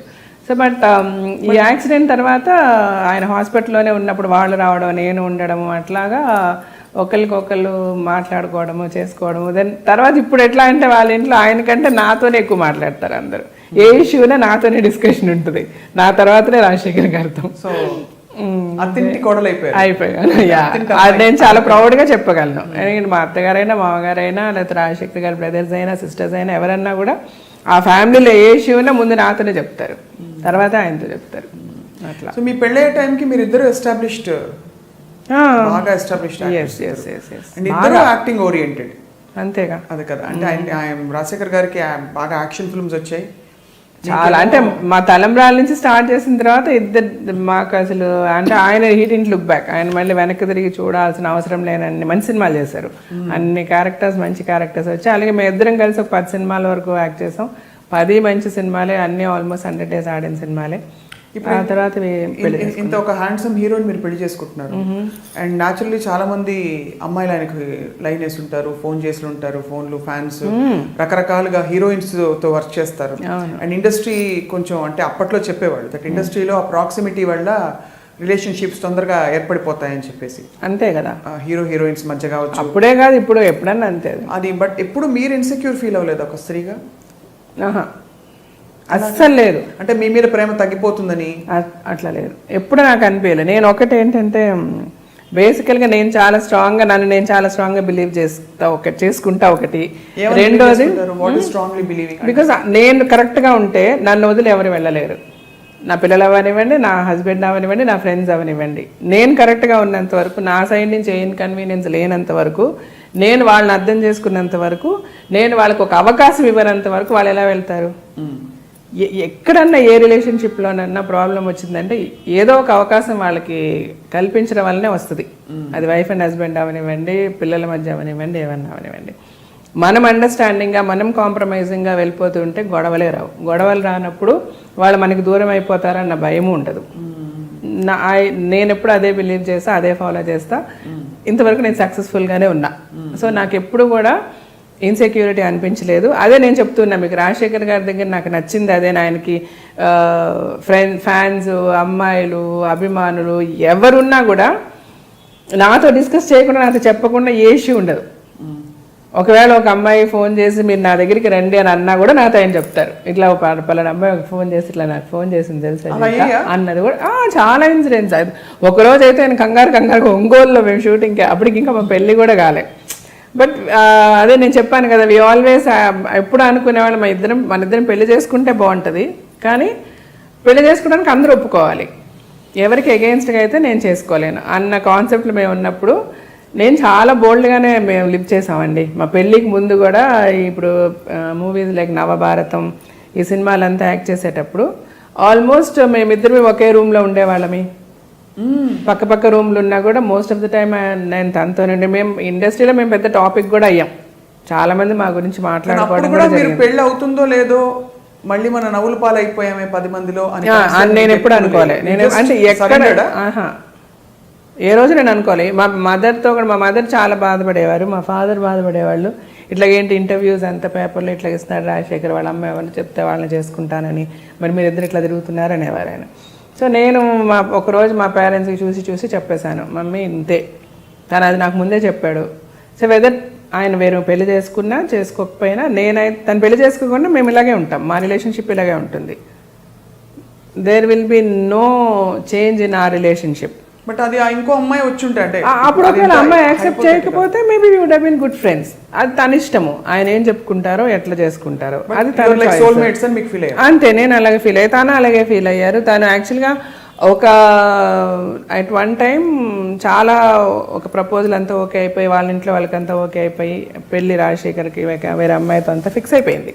ఫిల్మ్ ఇండస్ట్రీ లేకపోతే కాదు, ఫిల్మ్ ఇండస్ట్రీలోనే. నేను పేరు అయితే చెప్పదలుచుకోలేదు, నాట్ అన్ యాక్ట్రెస్. బట్ అంతా ఫిక్స్ అయిన తర్వాత కూడా వాళ్ళ బ్రదర్ ఇన్, అంటే Rajasekhar garu was not very happy, but వాళ్ళ బ్రదర్ ఇన్లో వాళ్ళంతా కూడా వచ్చి నాకు చెప్పారు. I said fine, I'm prepared for this. Film ఇండస్ట్రీలోనే, but not actress, not an actress. Sir అయితే నేను మెంటల్గా ఆల్రెడీ ప్రిపేర్డ్గా ఉన్నానండి. Of course it's going to, నాకు చాలా పెయిన్ఫుల్గా ఉంటుంది, బట్ ఈవెన్ దెన్ ఈ పెయిన్ నేను తీసుకోవడానికి రెడీగానే ఉన్నా, ఎందుకంటే నేను ఆల్రెడీ మెంటలీ ప్రిపేర్డ్, నాకు ఇది జరుగుతుంది అని చెప్పి. అండ్ నేను చెప్పాను, ఆయన రాజశేఖర్ గారు కూడా, తను కూడా ఒక లెవెల్కి కన్విన్స్ అయ్యి, ఆ పెళ్ళి అనేది ఆల్మోస్ట్ ఇంక పెళ్ళి వాళ్ళు వీళ్ళు మాట్లాడుకోవాలి అన్నీ అయిపోయాయి, 2 ఫ్యామిలీస్ కలవడం చేయడం అంతా. బట్ తర్వాత ఒక 1 డే ఆ అమ్మాయి నన్ను, అంటే తను నాతో చదివింది స్కూల్లో, నాకు 1 year సీనియర్ ఆ అమ్మాయి. ఎవరో చెప్పచ్చు కదా, చెప్పలేదు, చెప్పకూడదు, దట్స్ నాట్ నైస్. సో అయితే తను ఒకరోజు రాజశేఖర్ గారు ఫోన్ చేసి తను నేను కలవాలంటుంది. మా సినిమా స్టోరీలా ఉంటుంది మరి యాక్చువల్గా. So early morning 5 o'clock 6 o'clock ఏదో గుడికి వెళ్దాం అనుకున్నా, వాళ్ళిద్దరు వచ్చారు, నేను వెళ్ళాను. మేము గుడికి వెళ్ళాము. ఎప్పుడు లైక్ ఆయనకు ఒక కారు ఉంది, యాంబీ అనమాట, అప్పుడు తను యూజ్ చేసేది. సో తను ఫ్రంట్లో నేనే కూర్చునేదాన్ని ఎప్పుడు నార్మల్గా. ఆ రోజు మటుకు ఆ అమ్మాయి కూర్చుంది, నేను వెనక్కి కూర్చున్నాను. మేము వెళ్ళాము, గుడికి వెళ్ళాము, చూసామని అయింది. మనసుకి హలో అంటే హలో, నేను చెప్తున్నాను కదా, హలో అంటే హలో అనుకున్నా. మా ఇంటికి నేను వెళ్ళిపోయాను. I fell very sick. తర్వాత నాకు చాలా, అంటే ఎవరితోనూ షేర్ చేసుకోలేము, అట్ ద సేమ్ టైం ఇద్దరికీ పెయిన్ ఉంది. నేనైతే చాలా హై ఫీవర్ వచ్చేసింది. ఒక 1 full day నేను రాజశేఖర్ గారికి కూడా ఫోన్ చేయలేదు. తర్వాత మా మదర్, షీఈ్ వెరీ అండర్స్టాండింగ్, మా మమ్మీ అయితే. సరే ఆవిడైతే she's no more now, I miss her a lot. సరే అయితే తను షీ కాల్డ్ హిమ్ అనమాట, ఆయనకి ఫోన్ చేసి ఇట్లా జీవిత ఈజ్ వెరీ సిక్ అని అంటే, వెంటనే వచ్చి then is being a doctor medication అది ఇచ్చారు చేసి, then he stayed with me for a while and then he went away. సరే ఇది జరిగింది. తర్వాత మేము ఇద్దరం ఒక సినిమాలో కూడా యాక్ట్ చేసాం. ఇంకా పెళ్ళి మాటలన్నీ జరుగుతున్నాయి, ఆ అమ్మాయికి నాయనకి ఎప్పుడు పెళ్ళి ఏంటి అంతా. ఇంద్రధనుస్ అనే మూవీ చేసామన్నమాట. అందులో చూస్తే నేను చాలా సిక్కుంటా. మీరు if you watch the movie now after this interview will know. అంటే చాలా సన్నగా ఒకలాగా చాలా పేల్గా ఉంటానన్నమాట. I will be very sick in that film. ఇద్దరమే యాక్ట్ చేస్తున్నాము, ఇద్దరికి అన్నీ తెలుసు, like you know he's going to get married అంతా. బట్ ఆ అమ్మాయి ఏంటంటే సడన్గా 1 day he was very tensed. Shoot అయిపోయిన పక్క రూమ్లో ఉంటాం కదా, చాలా టెన్షన్. ఏంటి ఫోన్లో వెళ్తున్నారు, మాట్లాడుతున్నారు, వస్తున్నారు అంతా. So then I asked him, ఏంటి ఏమైంది, వాట్ ఈస్ ద ప్రాబ్లమ్ అని అంటే, no we have an issue, వాళ్ళ పేరెంట్స్, ఆ అమ్మాయికి నేను నీ గురించి చెప్పాను కదా, ఈ అమ్మాయి వాళ్ళ పేరెంట్స్కి చెప్పి, so then now she insist me that మన ఇద్దరు మీ పెళ్లి చేసుకోవాలంటే here after you should not, నువ్వు జీవిత గారితో మాట్లాడకూడదు, మీరు తనతో యాక్ట్ చేయకూడదు, ఇవన్నీ చెప్పారు మా పేరెంట్స్ చెప్తున్నారు, ఎందుకంటే అలా వదిలేస్తే అది మళ్ళీ ప్రాబ్లం అయిపోతుంది ఫ్యూచర్లో ఇలాగన్నారు. సో నేనైతే చెప్పేశాను చాలా క్లియర్గా, అది ఇంపాసిబుల్, నా లైఫ్ని మీరు డిక్టేట్ చేయొద్దు, యాజ్ ఎ వైఫ్ మీకు ఏ ప్రాబ్లము రాకుండా నేను చూసుకుంటాను, అది నా సైడ్ నుంచి ఏదైనా తప్పు జరిగిన రోజు మీరు మాట్లాడండి, ఈ రోజు మీరు వాళ్ళతో మాట్లాడద్దు వీళ్ళతో మాట్లాడద్దు అని డిక్టేట్ చేయడం కరెక్ట్ కాదు. అండ్ నేను ముందే నీకు అమ్మాయి జీవితం తీసుకెళ్ళాను, మీకు పరిచయం చేశాను, మా రిలేషన్షిప్ చెప్పాను, అన్నీ నీకు చెప్పాను, అండ్ చదువుకున్న అమ్మాయి నువ్వు ఇట్లా చేయడం కరెక్ట్ కాదని నేను మాట్లాడుతున్నాను, నేను రైటా రాంగ్ అని అడిగారు ఆయన. ఐ సెడ్ రైట్ రాంగ్ చెప్పే పరిస్థితులు అయితే నేను లేను, ఫస్ట్ ఆఫ్ ఆల్ మీరు ఏ డెసిషన్ తీసుకున్నా ఇట్స్ ఓకే నాకు, because you don't trouble your self, మీరైతే ట్రబుల్ అవ్వద్దు, దీని గురించి ఎందుకు tension, what ever you decide, me parents ఏం చెప్పారో అది చెయ్యండి అని నేను చెప్పాను. తర్వాత చాలా జరిగింది, నేనైతే తర్వాత మళ్ళీ కానీ నేను వెళ్ళి పడుకుని పోయాను. నెక్స్ట్ డే మార్నింగ్ ఆ రోజు నైట్ అంతా ఈయన మాట్లాడుతూనే ఉన్నారు అమ్మాయితో ఫోన్లో అని మా వాళ్ళు చెప్పారు, మా మేనేజర్లు వాళ్ళు వీళ్ళంతా. So then next day he told me, నేనైతే ఒప్పుకోలేదు. సో దెన్ వాళ్ళకి ప్రాబ్లం ఉందంట, అమ్మాయిని అమెరికా పంపించేశారు అని చెప్పారు. సరే ఓకే, మీరు ఏం చేయాలనుకుంటున్నారంటే నేను అమ్మాయితో ఓపెన్గా చెప్పేసి, నువ్వు నీ పేరెంట్స్ నువ్వు డెసిషన్ తీసుకో, అమ్మాయికి యాక్చువల్గా ఈ ప్రపోజల్ వచ్చింది, ఆ అమ్మాయి చాలా ఇష్టపడి ఈయన చేసుకోవాలని చాలా పెద్ద లెవెల్లో వచ్చే మాట్లాడారనమాట. సో ఈయనకి బాగా తెలుసు అమ్మాయికి ఆయన అంటే ఇష్టమని. సో నా వరకు అయితే నీకు ఏ అష్యూరెన్స్ అయితే నేను ఇచ్చానో అవన్నీ ఓకే, అలాగే మా పేరెంట్స్కి కూడా ఇష్టం కాబట్టి ఐ విల్ మ్యారీ యూ, నేను కేర్ఫుల్గా నేను చాలా బాగా చూసుకుంటా, బట్ జీవిత విషయం నేను ముందు నుంచి నీకు చెప్పిందే, తను ఎప్పుడు కూడా నాకు మంచి ఫ్రెండ్గా ఉంటుంది, మా రిలేషన్షిప్ ఎంతవరకు ఉంటుందని అది నీకు అనవసరం, మేబీ నేను తర్వాత కూడా తనతో మాట్లాడినేమో అది వేరే, బట్ నాకు అది కండిషన్గా పెడితే నాకు నచ్చదు, అది నాకు I cannot take it, so you take a call, నీ పేరెంట్సా నేనా అని నేను చెప్పేశాను. తను వాళ్ళ పేరెంట్స్ మాట విని యూఎస్ వెళ్ళిపోయింది, ఫర్గెట్ ఇట్ అన్నారు ఆయన అంతే. ఆ తర్వాత మామూలుగా మేము 2-3 ఫిల్మ్స్ యాక్ట్ చేసాము. మగాడు టైంలో ఈ మెట్ విత్ అన్ యాక్సిడెంట్, ఆ యాక్సిడెంట్ అయితే వాళ్ళ ఫ్యామిలీ. సో ఐడియా ఎక్కడి నుంచి వచ్చింది పెళ్లి చేసేసుకోండి మీరు ఇంకా చాలు అనేసి? పెద్దవాళ్ళు చెప్పారా? వాళ్ళే చెప్పారు. వాళ్ళే అంటే ఇంకా యాక్సిడెంట్ తర్వాతనే హాస్పిటల్లోనే ఉన్నారు ఆయన, ఆల్మోస్ట్ 1 month 1.5 month హాస్పిటల్లో ఉన్నారు. తనతో నేను హాస్పిటల్లోనే ఉన్నా. ఆ తర్వాత ఇంకా హాస్పిటల్ నుంచి డైరెక్ట్గా వాళ్ళ ఇంటికే తీసుకెళ్ళాను, నేను మా ఇంటికి కూడా పంపేలా. వెంటనే పెళ్ళి అని అనుకున్నారు, బట్ ఆయనకు ఆల్మోస్ట్ 1 year అయింది కోలుకోవడానికి. రాజశేఖర్ గారికి he was almost on crutches for about 7-8 months crutches మీద ఉన్నారు తను. అప్పుడంతా నేను వాళ్ళ ఇంట్లోనే ఉన్నా, టోటల్ ఇంకా తను టేక్ కేర్ చేసిందంతా నేనే, నాకే వదిలేశారు మొత్తం. తర్వాత తనకు బాగా అయిన తర్వాత పెళ్ళి అని అనుకున్నాము, ఆ లోపల మా ఫాదర్ చనిపోయారు, ఇంకా మళ్ళీ 1 year ఆగి పెళ్లి చేసుకున్నాం అనమాట. ఇదంతా డెస్టినీ అంటారా లేకపోతే అలాగే క్షణంలోనైనా నేను డెస్టినీ భర్త అయ్యుండొచ్చు రాజశేఖర్, అంతే కదా. బట్ హ్యాట్స్ ఆఫ్ ఏంటి తెలుసా జీవిత గారు, ఒక మనిషిని అంత అమితంగా ప్రేమించినప్పుడు ఏదో ప్రేమలో స్వార్థం ఉండకూడదు, స్వేచ్ఛ ఉండాలని అంటారు, కానీ ఆ టైంలో మీరు ఎంత పెయిన్ పడి ఉంటారండి. అంటే ఈ మనిషి బికాస్ పెళ్ళయ్యాక వాళ్ళు ఎంత ట్రై చేసినా డైవర్ట్ అయిపోవచ్చు, డిస్ట్రాక్ట్ అయిపోవచ్చు, దూరం అయిపోవచ్చు. ఎంత స్ట్రాంగ్ గా ఉంటే మీరు అలా. అంతే, నేను చాలా మొండి, మా అమ్మ చెప్తారు నేను చాలా పేషెంట్, చాలా మొండిగా కూడా ఉంటారు చిన్నప్పటి నుంచి. అంటే చాలా పేషెంట్గా ఉంటా, అట్ ద సేమ్ టైం నేను ఏదైనా ఒకటి అనుకుంటే ఇంకా మళ్ళీ దాన్ని ఎవరు రివర్స్ చేయలేరు. ఒంగోలు ఎవరు అమ్మాయి వెంటపడింది అన్నారు? అవును, ఒంగోలు షూట్ అప్పుడు నవభారతం అనే మూవీ షూటింగ్కి వెళ్ళామన్నమాట, పక్కన రూమ్స్ మా ఇద్దరివి. సడన్గా ఆయన షూట్ అయిపోయింది, నేను నా రూమ్కి వెళ్ళాను, ఆయన రూమ్కి వెళ్ళాను, మళ్ళీ ఫుట్బాల్లో వెనక్కి రిటర్న్ వచ్చి నా రూమ్కి వచ్చారు. అయ్యో జీవిత, నా రూమ్లో ఎవరో ఒక అమ్మాయి ఉంది, ఏంటి ఏమైందంటే ఎవరో ఫ్యాన్ అంట, వీడే మేకప్ మేనేమో చూడ్డానికి వచ్చాను, మీరు రూమ్లో వెయిట్ చేయండి మేడం, సార్ వస్తారని చెప్పాడంట, ఆ అమ్మాయి ఏమో వెళ్ళనంటుంది అని అంటే అప్పుడు మళ్ళీ నేనే వెళ్ళి పంపించాను అమ్మాయిని అట్లా. సో అది ఆయనేమి హైడ్ చేయరు, అది చాలా ఇష్టం నాకు తన దగ్గర. ఎప్పుడైనా అంటే ఫ్రెండ్గా చెప్పుకుంటారు కాబట్టి ఫలానా అమ్మాయి అందంగా కనిపిస్తోంది నాకు అని చెప్తారు, అలాంటివన్నీ చెప్పారా? అట్రాక్టెడ్ టు హర్ అని అట్లాగా ఎప్పుడు చెప్పలేదు, కానీ ఆయన ఎప్పుడు చెప్తారు నాకు, చాలామంది అందంగా కనబడతారు, చాలామంది సెక్సీగా కనబడతారు, చాలామంది అట్రాక్టివ్గా కనబడతారు. But I'm never attracted towards anybody. అది పర్మనెంట్గా నేను వెళ్ళిపోయి అమ్మాయి నాకు కావాలన్నప్పుడు అన్నట్టు నేను ఎవరిని చూసి అట్రాక్ట్ కాలేదని చెప్తారు. టెంపరీగా ఆఫ్ కోర్స్ ఎనీ మెన్ ఉండేది. నేను ఎక్సెప్షన్ అని చెప్పను ఎవరిని. అంటే ఫ్రాంక్గా దేర్ ఇస్ నో శ్రీరామచంద్రుడు అమాంగ్ మెన్ అని నేను చాలా ధైర్యంగా ఎంత పెద్ద డిస్కషన్ పెట్టినా నేను ఫాలో చేసి నేను పార్టిసిపేట్ చేసి మాట్లాడగలను. కూడా కండక్ట్ చేశారు కదా, చాలా ఇష్యూస్ చూసింటారు. బికాజ్ ఇది ఇంటింటి రామాయణం అంతే. బట్ అందరికి మీకున్నంత కాన్ఫిడెన్స్, మీకున్నంత ఇది ఉండదు. అందులోనే మెయిన్ ప్రాబ్లమ్స్ వచ్చేది. ఇప్పుడు నేను చేసే షోస్లో కూడా అదే చెప్తా, షోలో కూడా మీరు మీరు స్ట్రాంగ్గా బిలీవ్ చేసి వదిలేసిన రోజు వాళ్ళు ఎటు వెళ్ళరు మెన్. మీరు ప్రాక్టికల్ లెవెల్లో మాట్లాడితే మీరు ఇచ్చే సలహా ఎక్కడ పోతావు పో అని వదిలేయాలా? అంతే. పోతావు పో, ఎంత దూరం పోతావు అంతే. వేర్ విల్ యూ కమ్ అంటే as long as a wife me self respect ని కాపాడేంత వరకు. ఇంకొక అమ్మాయితో ఒక భర్త వెళ్తే ఎలా అంటే ఎలా డీల్ చేస్తారు సోషల్ సిచ్యువేషన్స్? అంటే ఇంకొక అమ్మాయితో పబ్లిక్గా ఒకడు వెళ్ళేసి తిరిగేసి ఈ అమ్మాయి నేను ఉంచుకున్నాను, లేకపోతే ఈ అమ్మాయితో నాకు ఎఫ్ఐఆర్ ఉందని పబ్లిక్గా ఏ మగవాడు చేసినా వాడితో ఉండాల్సిన అవసరం లేదు కదా, out. But any person out of లేకపోతే వాళ్ళ లస్ట్ అవనివ్వండి, లేకపోతే అవుట్ ఆఫ్ అట్రాక్షన్ అవనివ్వండి, నీకు తెలియకుండా నీ దగ్గర సీక్రెసీ మెయింటైన్ చేసేసి వెళ్ళి ఏదో ఎఫ్ఐఆర్ పెట్టుకున్నాడు అని అంటే దాని గురించి నువ్వు పట్టించుకోవాల్సిన అవసరం లేదు. ఎందుకు సీక్రెసీ మెయింటైన్ చేశాడు నీకు తెలియకూడదని? Because he loves you rather.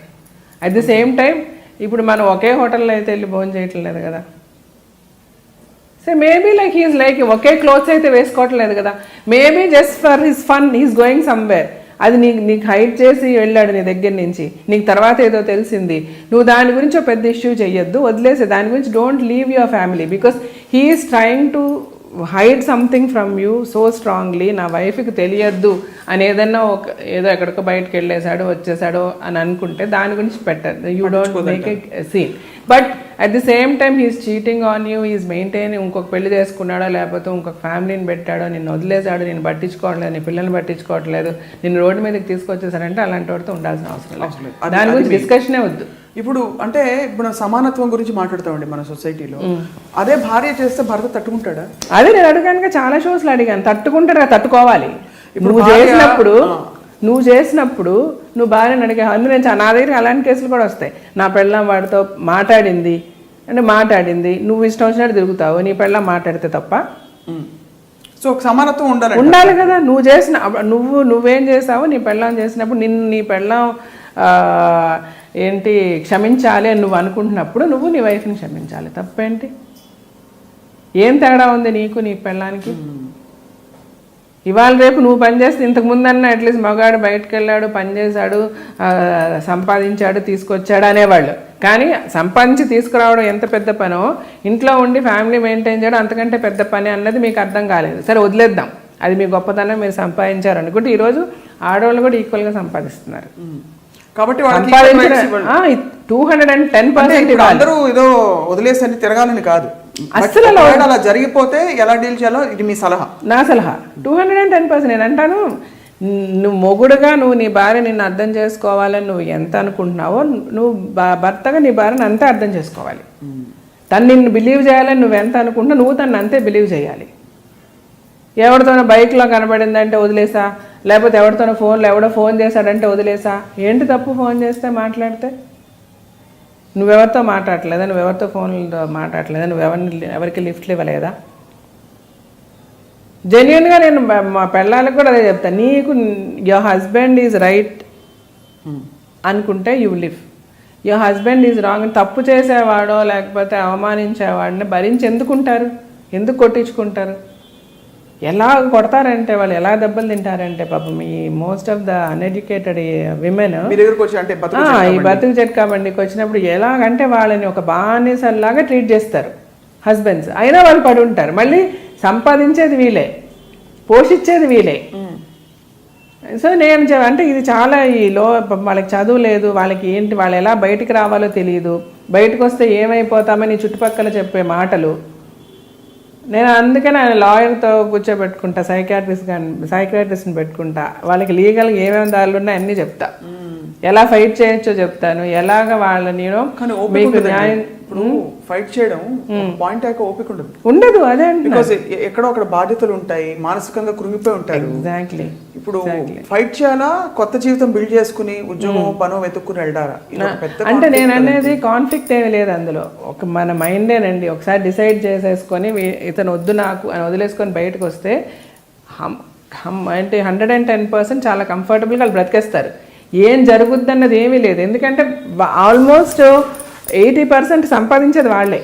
కాబట్టి ఆ కాన్ఫ్లిక్ట్ తీరినంత వరకు వాళ్ళకి సంఘర్షణ ఉంటుంది. అంటే నా మొగుడిని వదిలేయాలా లేదా అన్న ఒక డెసిషన్ తీసుకోవడం చూసారా, అదే ప్రాబ్లం. అది అక్కడ సక్ అయిపోతారు. అయ్యో నేను ఇతనితో కలిసి కాపురం చేశా కదా, ఇతనితో కలిసి ఇలా ఉన్నా కదా, ఇతనితో కలిసి ఇలా చేశాను కదా అని వీళ్ళు ఆలోచించినంత వాళ్ళు ఎంతవరకు ఆలోచిస్తారు. అలా కొన్ని కేసెస్లో పాపం మగవాళ్ళు ఆలోచించుకొని ఆడవాళ్ళు వదిలేసిన కేసెస్ కూడా ఉన్నాయి. బట్ అది పర్సంటేజ్ తక్కువ. బట్ మోస్ట్లీ సఫర్ అవుతుంది విమెన్. ఎందుకు జీవిత గారు ఈ క్రమంలో మీ మీద ఎవరో కేసు పెట్టారన్నారు?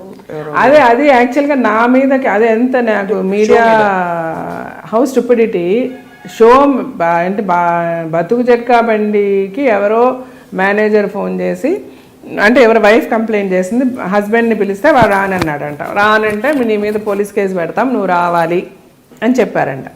ఫస్ట్ ఆఫ్ ఆల్ అది తప్పే లేదు, వాళ్ళు చెప్పుంటే పోలీస్ కేసు పెట్టాలి. ఇప్పుడు ఎందుకంటే పెళ్ళాలను ఇష్టం వచ్చినట్టు వదిలేసి ఇక్కడ పెళ్లి చేసుకొని పక్క వీధిలోకి వెళ్ళి ఇంకొకరిని పెళ్లి చేసుకొని, ఆ పక్క ఊర్లోకి వెళ్ళి ఇంకొక ఇద్దరిని పెళ్లి చేసుకొని అలాగైపోయింది. ఇక్కడ ఏంటంటే స్ట్రిక్ట్ లా లేదు, ఎవడు మమ్మల్ని పనిష్ చేస్తాడు, ఎవడేం అడుగుతాడు, ఎవరు పోలీస్ స్టేషన్ చుట్టూ తిరుగుతారు, ఎవరు కోర్టు చుట్టూ తిరుగుతారు, నా ఇష్టం అని చాలామంది చేస్తున్నారు. సో అలాంటి వాళ్ళకి మనం సహాయం చేయాలని చూస్తున్నాం. సో నీ పెళ్ళం వచ్చి కంప్లైంట్ ఇచ్చింది నీ గురించి, నేను రమ్మన్నప్పుడు నువ్వు రా, వచ్చి ధైర్యంగా మాట్లాడు, నువ్వు ఎందుకు దాక్కుంటున్నావు? సో దేనినే సరే వీళ్ళు పిలిచేటప్పుడు బీజేపీ నుంచి పిలిచేటప్పుడు ఎవరో మేనేజర్ మాట్లాడి, ఇలా నేను జీవిత గారి మేనేజర్ని, నువ్వు వస్తావా రావా షోకి, నీ మీద పోలీస్ కంప్లైంట్ ఇస్తావా లేదంటే అని అన్నారు. దీన్ని వాడు వెళ్ళి ఏదో కంప్లైంట్ పెట్టాడు. కంప్లైంట్ పెడితే అసలు ఆ కంప్లైంట్ తీసుకున్న వాళ్ళు ఎలా తీసుకున్నారు, సరే తీసుకున్న నా మీద ఏంటి ప్రాబ్లము? నేను I'm just anchoring the show. ఏదైనా ఉంటే జీటీవీ వాళ్ళని అడగాలి. నాకు మేనేజర్ ఉన్నారా? నాకెవరు మేనేజర్ లేరు. నా మేనేజర్లు మాట్లాడారా? నేను మాట్లాడానా? సరే పోనీ ఇదన్నీ కూడా పక్కన పెడితే అసలు ఏం జరిగింది, నా మీద ఒక కేసు ఫైల్ అయిందా, నన్ను వచ్చి ఎవడన్నా పిలిచాడా, నన్ను వచ్చి ఎవడన్నా అడిగారా, ఏ పోలీసు నాకు ఫోన్ చేశారా, ఏదీ లేదు. ఇది ఓన్లీ మీడియా. ఆడట్లా పోలీస్ స్టేషన్లో కంప్లైంట్ ఇచ్చాడనగా నీకు మొత్తం నా ఫోటో వేసేసి బీజేపీ అది ఇది అంటే చాలా ఓన్లీ పబ్లిసిటీ స్టంట్ తప్పితే అక్కడ జరిగింది ఏమీ లేదు. అసలు ఇప్పుడు సాల్వ్ అయిపోయింది కదా. అంటే అసలు అప్పటికే అది వాడు కేసు లేదు ఏమి లేదు, వాడు పెట్టిన వాడిని ఆడనే 4 దండాలు తీసుకెళ్లారు, వెళ్ళిపోయారు, అంతా అయిపోయి. వాడెవడో తాగుపోతూ ఆడి పెళ్ళం కంప్లైంట్ ఇచ్చింది. అసలు నేను అనేది ఇంత మీడియా ఎందుకు అట్లా ఫోకస్ చేస్తారు? Not only this, for example ఏదో నాకు ఇంతకు ముందు కూడా అది చెక్ బౌన్స్ కేసులని, ఇప్పటికి కూడా మీరు వెబ్సైట్లో చేస్తే ఫస్ట్ జీవిత రాజశేఖర్ చెక్ బౌన్స్ కేసు అని వస్తుంది. బట్ అది ఎందుకు ఉంచుతారు? ఎందుకు అందులో జరిగింది ఏంటి, జరగంది ఏంటి, ఎవరు చెప్తారు? అదే చెప్తున్నాను. ఇప్పుడు మేము ప్రొడ్యూసర్స్, నేను మూవీస్ ప్రొడ్యూస్ చేశాను, 4 సినిమాలు ప్రొడ్యూస్ చేశాను. సో మనం సినిమా ప్రొడ్యూస్ చేసేటప్పుడు ఏం చేస్తాం, నార్మల్గా సినిమా అంతా డబ్బులు చేతిలో పెట్టుకొని సినిమా తీసే అంత స్తోమత ఎవరికి లేదు, అంటే కొంతమందికి తప్ప. సో మనం ఫైనాన్స్ తీసుకుంటాం, చేస్తాం. చాలామందికి పేమెంట్స్కి చెక్స్ ఇస్తాం, పోస్ట్ డేటెడ్ చెక్ వేసేసి మేము చెప్పినప్పుడు డబ్బులు వేసుకోండి బాబు అంటాం. ఈ సినిమా రిలీజ్ అప్పుడు అంతా హడావిడి ఉంటుంది, ఏదో లెటర్స్ ఉంటాయి, అవి ఉంటాయి, మనం సెటిల్మెంట్లు చేసేసి, అంటే కొంతమందికి చెక్కులు ఇచ్చిన వాళ్ళకి కూడా, మనం గ్యారంటీకి ఇచ్చిన చెక్కులు ఇచ్చిన వాళ్ళకి కూడా పేమెంట్స్ చేసేస్తాం, వాళ్ళ దగ్గర నుంచి చెక్కులు తీసుకోం. కరెక్ట్గా గుర్తు ఉండదు ఎన్ని చెక్కులు పెట్టాం ఏంటి ఫైనాన్షియల్స్. అలాగే ఏదన్నా పెట్టుకొని ఎవడో ఏదో వేసి ఉంటాడు. యాక్చువల్గా మా జరిగింది అది. ఎవడైతే నాకేంటిలో మా పార్ట్నర్స్ వాళ్ళు డబ్బులు పెట్టింది ఎంత పెట్టారు, వాళ్ళకి ఎంత వచ్చింది, వాళ్ళు ప్రొడ్యూసర్స్కి ఎంత ప్రమోట్ అయ్యారు, అదంతా ఎవరికి అక్కర్లే లెక్క. వాడి దగ్గర పాత లెక్క ఉన్న చెక్కులు ఏదో వేసేసి నాకు 10 లక్షలు 15 లక్షలు కావాలని వాడు బౌన్స్ చేసి, వాడు ఇప్పుడు ప్రాబ్లంలో ఉన్నాడు. కాబట్టి సినిమాలో ఇప్పుడు మనం ఇద్దరం కలిసి ప్రొడ్యూస్ చేస్తే ప్రాఫిట్ వస్తేనే కదా డబ్బులు ఇస్తారు. ప్రాఫిట్ రాని ఎలా డబ్బులు వస్తాయి? It's simple logic. నువ్వు పెట్టేటప్పుడు నువ్వు 20 లక్షలు పెట్టా, నేను 20 లక్షలు పెట్టా, మనకి డబ్బులు వస్తే నువ్వు 20 లక్షలు నేను 20 లక్షలు ఇస్తాను. రానప్పుడు మనం పెట్టిన పెట్టుబడి పోతుంది కదా. నువ్వు నేను పెట్టిన పెట్టుబడి నాకు ఇవ్వండి, మన ఇద్దరం పార్ట్నర్స్, అప్పుడు నీకు ఎట్లా ఇస్తాం పెట్టిన పెట్టుబడి. సో వాడు అకౌంట్స్ మెయింటైన్ చేసిందంతా వాళ్ళే, చెక్కులన్నీ వాళ్ళ దగ్గరే ఉంటాయి. కానీ లీగల్ గా ఇట్స్ లూప్ హోల్. లీగల్ గా ఏంటంటే చెక్ ఇచ్చేసాక అట్లీస్ట్ డిస్క్లైమర్ ఇచ్చాలి అంటే. బట్ ఫస్ట్ ఆఫ్ ఆల్ ఆ చెక్స్ ఎట్లాగంటే మన సినిమాలో ఇట్లా బుక్కులు బాండ్లు ఇచ్చేస్తాం ఫైనాన్షియల్ కి, we don't look at it with all the check. అది అలాగే ఏదో పేమెంట్ అంటే వాళ్ళు యాక్చువల్ గా వాళ్ళు 20 lakhs ఏదో మాకు రావాలని పెట్టింది కూడా 2 లక్షల చెక్ ఒకటి, ₹1,00,000 చెక్ ఒకటి, 50,000 చెక్ ఒకటి. అంటే వీళ్ళు ఒక 5-6 చెక్ అంటే మనం చిన్న పేమెంట్స్కి చెక్స్ ఇచ్చి తర్వాత డబ్బులు ఇచ్చేసి ఉంటాం, అది మనకు గుర్తు కూడా ఉండదు. అకౌంట్స్ మెయింటైన్ చేసినంత కూడా వాళ్ళే, they are one of the partners. So వాళ్ళు ఒక 5-6 చెక్కులని చేసుకొని అవి చెక్స్ బౌన్స్ చేసి, అసలు యాక్చువల్గా చెక్ బౌన్స్ కూడా అవ్వడానికి ఛాన్స్ లేదు, ఎందుకంటే చాలా ఓల్డ్ డేటెడ్ అవి, ఎప్పుడో 7-8 years తర్వాత మొన్న చేశారు వాళ్ళు. దాని తర్వాత కొత్త చెక్ లీవ్స్ ఏవో వచ్చాయి, చెక్ నెంబర్స్, పాన్ నెంబర్స్, వీటన్నిటితో అవన్నీ కూడా ఏమి లేవు వాటికి. బట్ అయినప్పటికీ కూడా వాళ్ళు ఏదో మనకి ఉండే లూప్ హోల్స్ ఉన్నాయిగా లీగల్గా, ఏవో వాళ్ళు ఆ లూప్ హోల్స్ యూజ్ చేసి ఎవరికో డబ్బులు ఇచ్చి ఏది ఇచ్చా కేసు ఫైల్ చేసి అవి బౌన్స్ చేసి అది చేశారు. అది వాళ్ళకి వర్కౌట్ కాలే, వాళ్ళు ఓడిపోయారు కూడా case.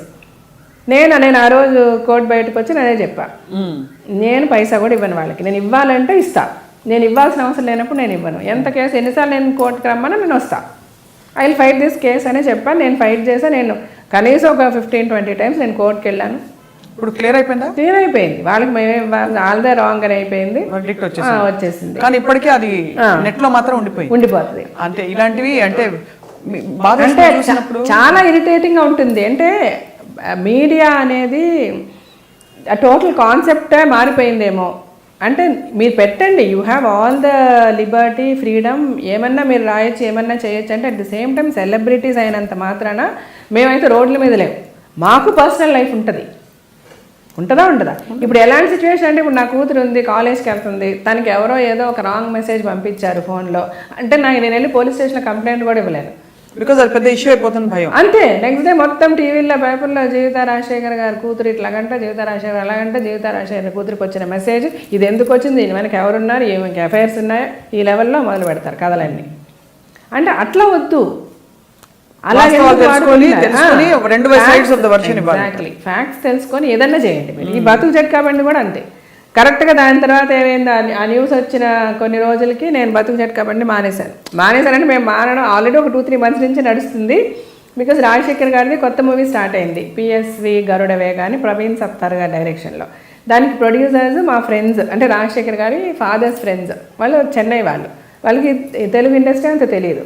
So they got in to movie making and వాళ్ళు ఏంటంటే మొత్తం నేనే చూసి పెట్టాలన్న కాన్సెప్ట్తో వచ్చారు. సో ఇదంతా జరుగుతున్నప్పుడు ఈ 2-3 months నేను ఫుల్ బిజీ ఉంటాను. సో నేను షూట్కి అటెండ్ కాలేను వాళ్ళకి. అట్లీస్ట్ నేను ఆ షోకి కంటిన్యూ చేయాలంటే మినిమం వీక్లీ 2 days అన్నా షూట్ చేయాలి. So which is not possible అని చెప్పి నేను వాళ్ళకి ముందు నుంచే చెప్తూ ఉన్నాను. ఒక 1 month ముందు నుంచే డిస్కషన్ జరుగుతూ ఉండింది. మధ్యలో ఇది అయ్యింది, తర్వాత నేను మానేసి నేను జార్జియా వెళ్ళిపోయాను. వాళ్ళు ఆల్టర్నేటివ్ మన గీత గారితో చేస్తున్నారనమాట. మళ్ళీ నేను వచ్చిన తర్వాత టైం చూసుకొని చేస్తానని. ఇంక మళ్ళీ దీని మీద కూడా మొత్తం మీడియాలో ఏంటి కేసు వచ్చింది కాబట్టి జీవిత గారిని తీసేసి గీత గారిని పెట్టారు, లేదా జీవిత గారు ఎక్కువ డబ్బులు అడిగారు, ఏంటి వీళ్ళందరూ వచ్చి నా ఇంట్లో చూసినట్టే. ఎవడు చూశాడు, ఎవడు చెప్పాడు, ఎవరు చేశారంటే ఇద్దరు డిస్కస్ చేసుకుంటారు కదా మీరు డాక్టర్ గారు? చేసుకుంటాను. అది ఒక్కొక్కసారి ఇంతకుముందు అనిపించేసరి వీటికి కౌంటర్ ఇవ్వాలా అని మళ్ళీ చిచ్చి ఎవడో ఏదో వాక్కున్నాడు, మనం కౌంటర్ ఏంటి, ఎట్లా పోతే అట్లా మీరే అడ్వైజర్స్, బయట వాళ్ళు మీ ఫ్యామిలీ కూడా? నాకే అడ్వైజర్, మేమే. నేను నాకు రాజశేఖర్ గారికి నేను. అవును, కానీ ఎప్పుడైనా డాక్టర్ గారు మిమ్మల్ని షాప్కి తీసుకెళ్ళి చేరుకొని పెట్టారా? ఎప్పుడు ఆయనే కొంటారు.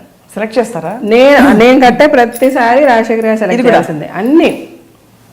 అసలు ఏది కూడా తను సెలెక్ట్ చేయని చీర నేను కట్టుకుంటే వెంటనే నాకు తెలిసిపోతుంది. ఎప్పుడైనా మా చెల్లి వాళ్ళు ఏదైనా గిఫ్ట్ చేశారనుకోండి, అది మామూలు బ్లౌజ్ కుట్టించి నేను కట్టుకుంటే ఈ చీర నేను సెలెక్ట్ చేయలేదా అంటారు, అంత గుర్తుంటుంది తనకి. అబ్బా, వెరీ రేర్ క్వాలిటీ. అవును, చాలా మంది చెప్తారు అనమాట. నేను నా ఫ్రెండ్స్ చాలా మంది నీ చీర చాలా బాగుంది, ఎలాగ ఎక్కడ వెళ్ళి కొనుక్కున్నావు, ఎవరు సెలెక్ట్ చేస్తారంటే మా ఆయన్ని తీసుకెళ్ళండి అని చెప్తాను నేను. సెలెక్షన్ ఇక మరి తనే చేస్తారు. అంటే అదే ఇప్పుడు నార్మల్గా ఎప్పుడంటే మనం చీరలు కొనుక్కోవడం ఎట్లా ఉంటుంది, ఎప్పుడైనా వెళ్ళి 1-2 డబ్బులు ఉన్నప్పుడు వెళ్తాం, కొంటాం, చూస్తాం, అట్లా కదా. నాకు అట్లా ఉండదు. నా శారీ పర్చేసింగ్ అంతా ఎప్పుడు తనకి టైం ఉంటే అప్పుడు వెళ్తే ఒకేసారి ఒక 20 చీరలు, 15-20 శారీస్ అయితే 30 అట్లా కొనేస్తారు తనకి నచ్చినవన్నీ. ఆ షాప్లో వెళ్తే చాలాసేపు ఒక 4-5 hours ఉంటాము. తనకి టైం ఉన్నప్పుడు వెళ్ళి తనకి నచ్చిన శారీస్ అన్ని కొనేస్తారు అనమాట. అట్లా నాది కాన్స్టెంట్ షాపింగ్ ఉండదు, వన్స్ ఇన్ కొనేస్తారు. అలా మీరు కూడా ఆయన కోసం షాప్ చేస్తారా? ఆయన సెలెక్షన్ అంటే ఇద్దరమే కలిసే వెళ్తాం మోస్ట్లీ. లేదు నేను ముందు వెళ్ళి సెలెక్ట్ చేసి పెట్టాక తను వచ్చి చూస్తారు. మోస్ట్లీ మా ఇద్దరి టేస్ట్ ఒకేలా ఉంటుంది. శారీస్ అవనివ్వండి తన. ఎలా డిస్క్రైబ్ చేస్తారు మీ ఇద్దరు బంధాన్ని? బికాస్ ఇట్స్ మామూలు భార్యాభర్తల మధ్య ఉండే బంధం కంటే చాలా డీప్. అవునండి, నాకు నిజంగా I have no word to describe. చాలా మంది అడుగుతారు నన్ను, చాలా ఒక్కసారైనా హ్యావ్ యు ఫాట్ అంటే మెనీ టైమ్స్ ఈ fights with me, I never fight. అదే చెప్తా కదా, when both hands join only fight. So when the other hand is not there, ఈ హ్యాండ్ ఎంతసేపు ఫైట్ చేయలేదు. అంటే తనకి ఎట్లా అంటే బేసికల్గా ఎవరు ఏం తప్పు చేసినా కూడా first he will hit it on me. ఎందుకంటే తను మొత్తం నా మీదే డిపెండ్ అవుతారు. ఏదున్నా తనకి ఏం కావాలన్నా నాతోనే చెప్తారు, ఏం చేయాలన్నా నేనే చేయాలి. సో రాజశేఖర్ గారు ఇంకోటి ఏంటంటే ఆయన చాలా పర్ఫెక్షనిస్ట్. 1కి 10 సార్లు చెప్తారు, ఇంకా మళ్ళీ 11th టైం మిస్టేక్ చేస్తే మటుకు తనకు చాలా కోపం వస్తుంది. హీస్ లిటిల్ షార్ట్ టెంపర్డ్ కూడా. తనకి ఏంటంటే రిపీటెడ్గా మిస్టేక్స్ చేస్తే ఒకసారి చెప్తావు, 2 సార్లు చెప్తావు, 3 సార్లు చెప్తారు. దెన్ బై ఇన్నిసార్లు చెప్పిన తర్వాత కూడా ఆ మిస్టేక్ ఎందుకు జరుగుద్ది? ఆయన పాడేం చేయలేరు, దానికి చాలా కోపం వస్తుంది. బట్ నేనేంటంటే మిస్టేక్ ఎంత మీరు చెప్పినా నేను క్వైట్ ఆపోజిట్గా బిలీవ్ చేస్తా.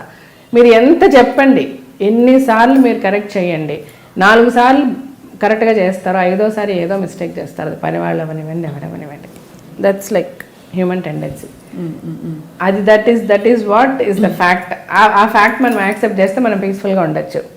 పని వాళ్ళ పని అవనివ్వండి, ఏదో అవనివ్వండి. బయట ఎంత అమేజింగ్ క్వాలిటీస్ అండి మీరు చెప్తున్నవి. One is being a strong woman. Strong strong strong అని మనం ఒకే ప్రకటనలో బీ స్ట్రాంగ్ అని మనం కొటేషన్స్ చూస్తాం ఫేస్బుక్ లో. But you are actually living example. ఒకటి మీ ఫ్రెండ్స్ ని మా ఆయన్ని షాపింగ్ తీసుకెళ్ళండి అని వదిలేస్తారు. అంతే. మీ ఆయన ఐ మీన్ ఏదైనా వచ్చి మీకు చెప్పుకునే అంత చొరవ, అంత ఫ్రీడమ్ ఆయనకి ఇచ్చారంటే మీరు స్టేబుల్ గా ఉన్నారు. విత్ మై చిల్డ్రన్, నేను నాకు 2 కూతుర్లు, వాళ్ళతో కూడా అదే చెప్తా. అంటే ఒక ఏజ్ తర్వాత పిల్లలకైనా కూడా ఎవరికన్నా కూడా ఫోర్స్ చేస్తే ఏది నడవదండి లైఫ్లో. అది ఎవరు అవ్వనివ్వండి, నీ భర్త అవ్వనివ్వండి, మీ పిల్లలు అవ్వనివ్వండి. నా హస్బెండ్ని కూర్చోబెట్టి నువ్వు ఇంకొక అమ్మాయి తెల్లకూడదని నేను బెత్తం పట్టుకొని కొట్టినంత మాత్రాన వెళ్ళకుండా ఉండడు. Will it happen? No.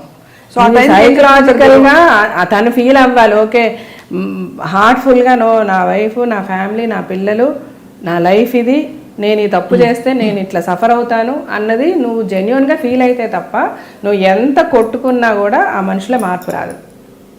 So అది తెప్పించగలిగితే తెప్పించే విధంగా మనం బిహేవ్ చేసి ఆ సర్కమ్స్టాన్సెస్ క్రియేట్ చేసి అప్పటికే వాళ్ళు అర్థం చేసుకోకుండా పిచ్చి పనులు చేస్తే అలాంటి వాళ్ళని వదిలేయాలి. అలాంటి వాళ్ళ గురించి ఇంకా పట్టించుకోకూడదు. అది మేబీ ఇనీషియల్గా కొంచెం పెయిన్ ఉండొచ్చు, అరే వదిలేసామని పోతే పోయింది, వాళ్ళ జీవితంలో మారరు. ఇంకా పిల్లలైనా అంతే. ఒక లెవెల్ తర్వాత వాళ్ళకి మీరు ఇది చెయ్యండి, ఈ బట్టలు వేసుకో, లేకపోతే ఈ చదువు, లేకపోతే నువ్వు ఇలా వాళ్ళతో మాట్లాడక, నీ బిహేవియర్ ఇలా ఉండాలి అని మీరు ఎంత బలవంత పెట్టే కొద్దీ వాళ్ళకి మనకి మధ్య గ్యాప్ పెరిగిపోతుంది. ఆ తర్వాత నుంచి వాళ్ళు they start lying to us, మనకు అబద్ధాలు చెప్పడం మొదలు పెడతారు. ఆ పరిస్థితి మనకు కల్పించబడుతుంది. మమ్మీ ఓకే, అమ్మ ఒప్పుకోదు, నాన్న ఒప్పుకోడు, సరే ఇలా చెప్పి ఇలా చేద్దాం అన్నది క్రియేట్ చేసిన రోజు వాళ్ళు మన చేతుల్లోంచి వెళ్ళిపోయినట్టే. అదే వాళ్ళకి ఎలాంటి విషయమైనా పర్లేదు, నువ్వు నాతో చెప్పు అన్నట్టు క్రియేట్ చేయాలి.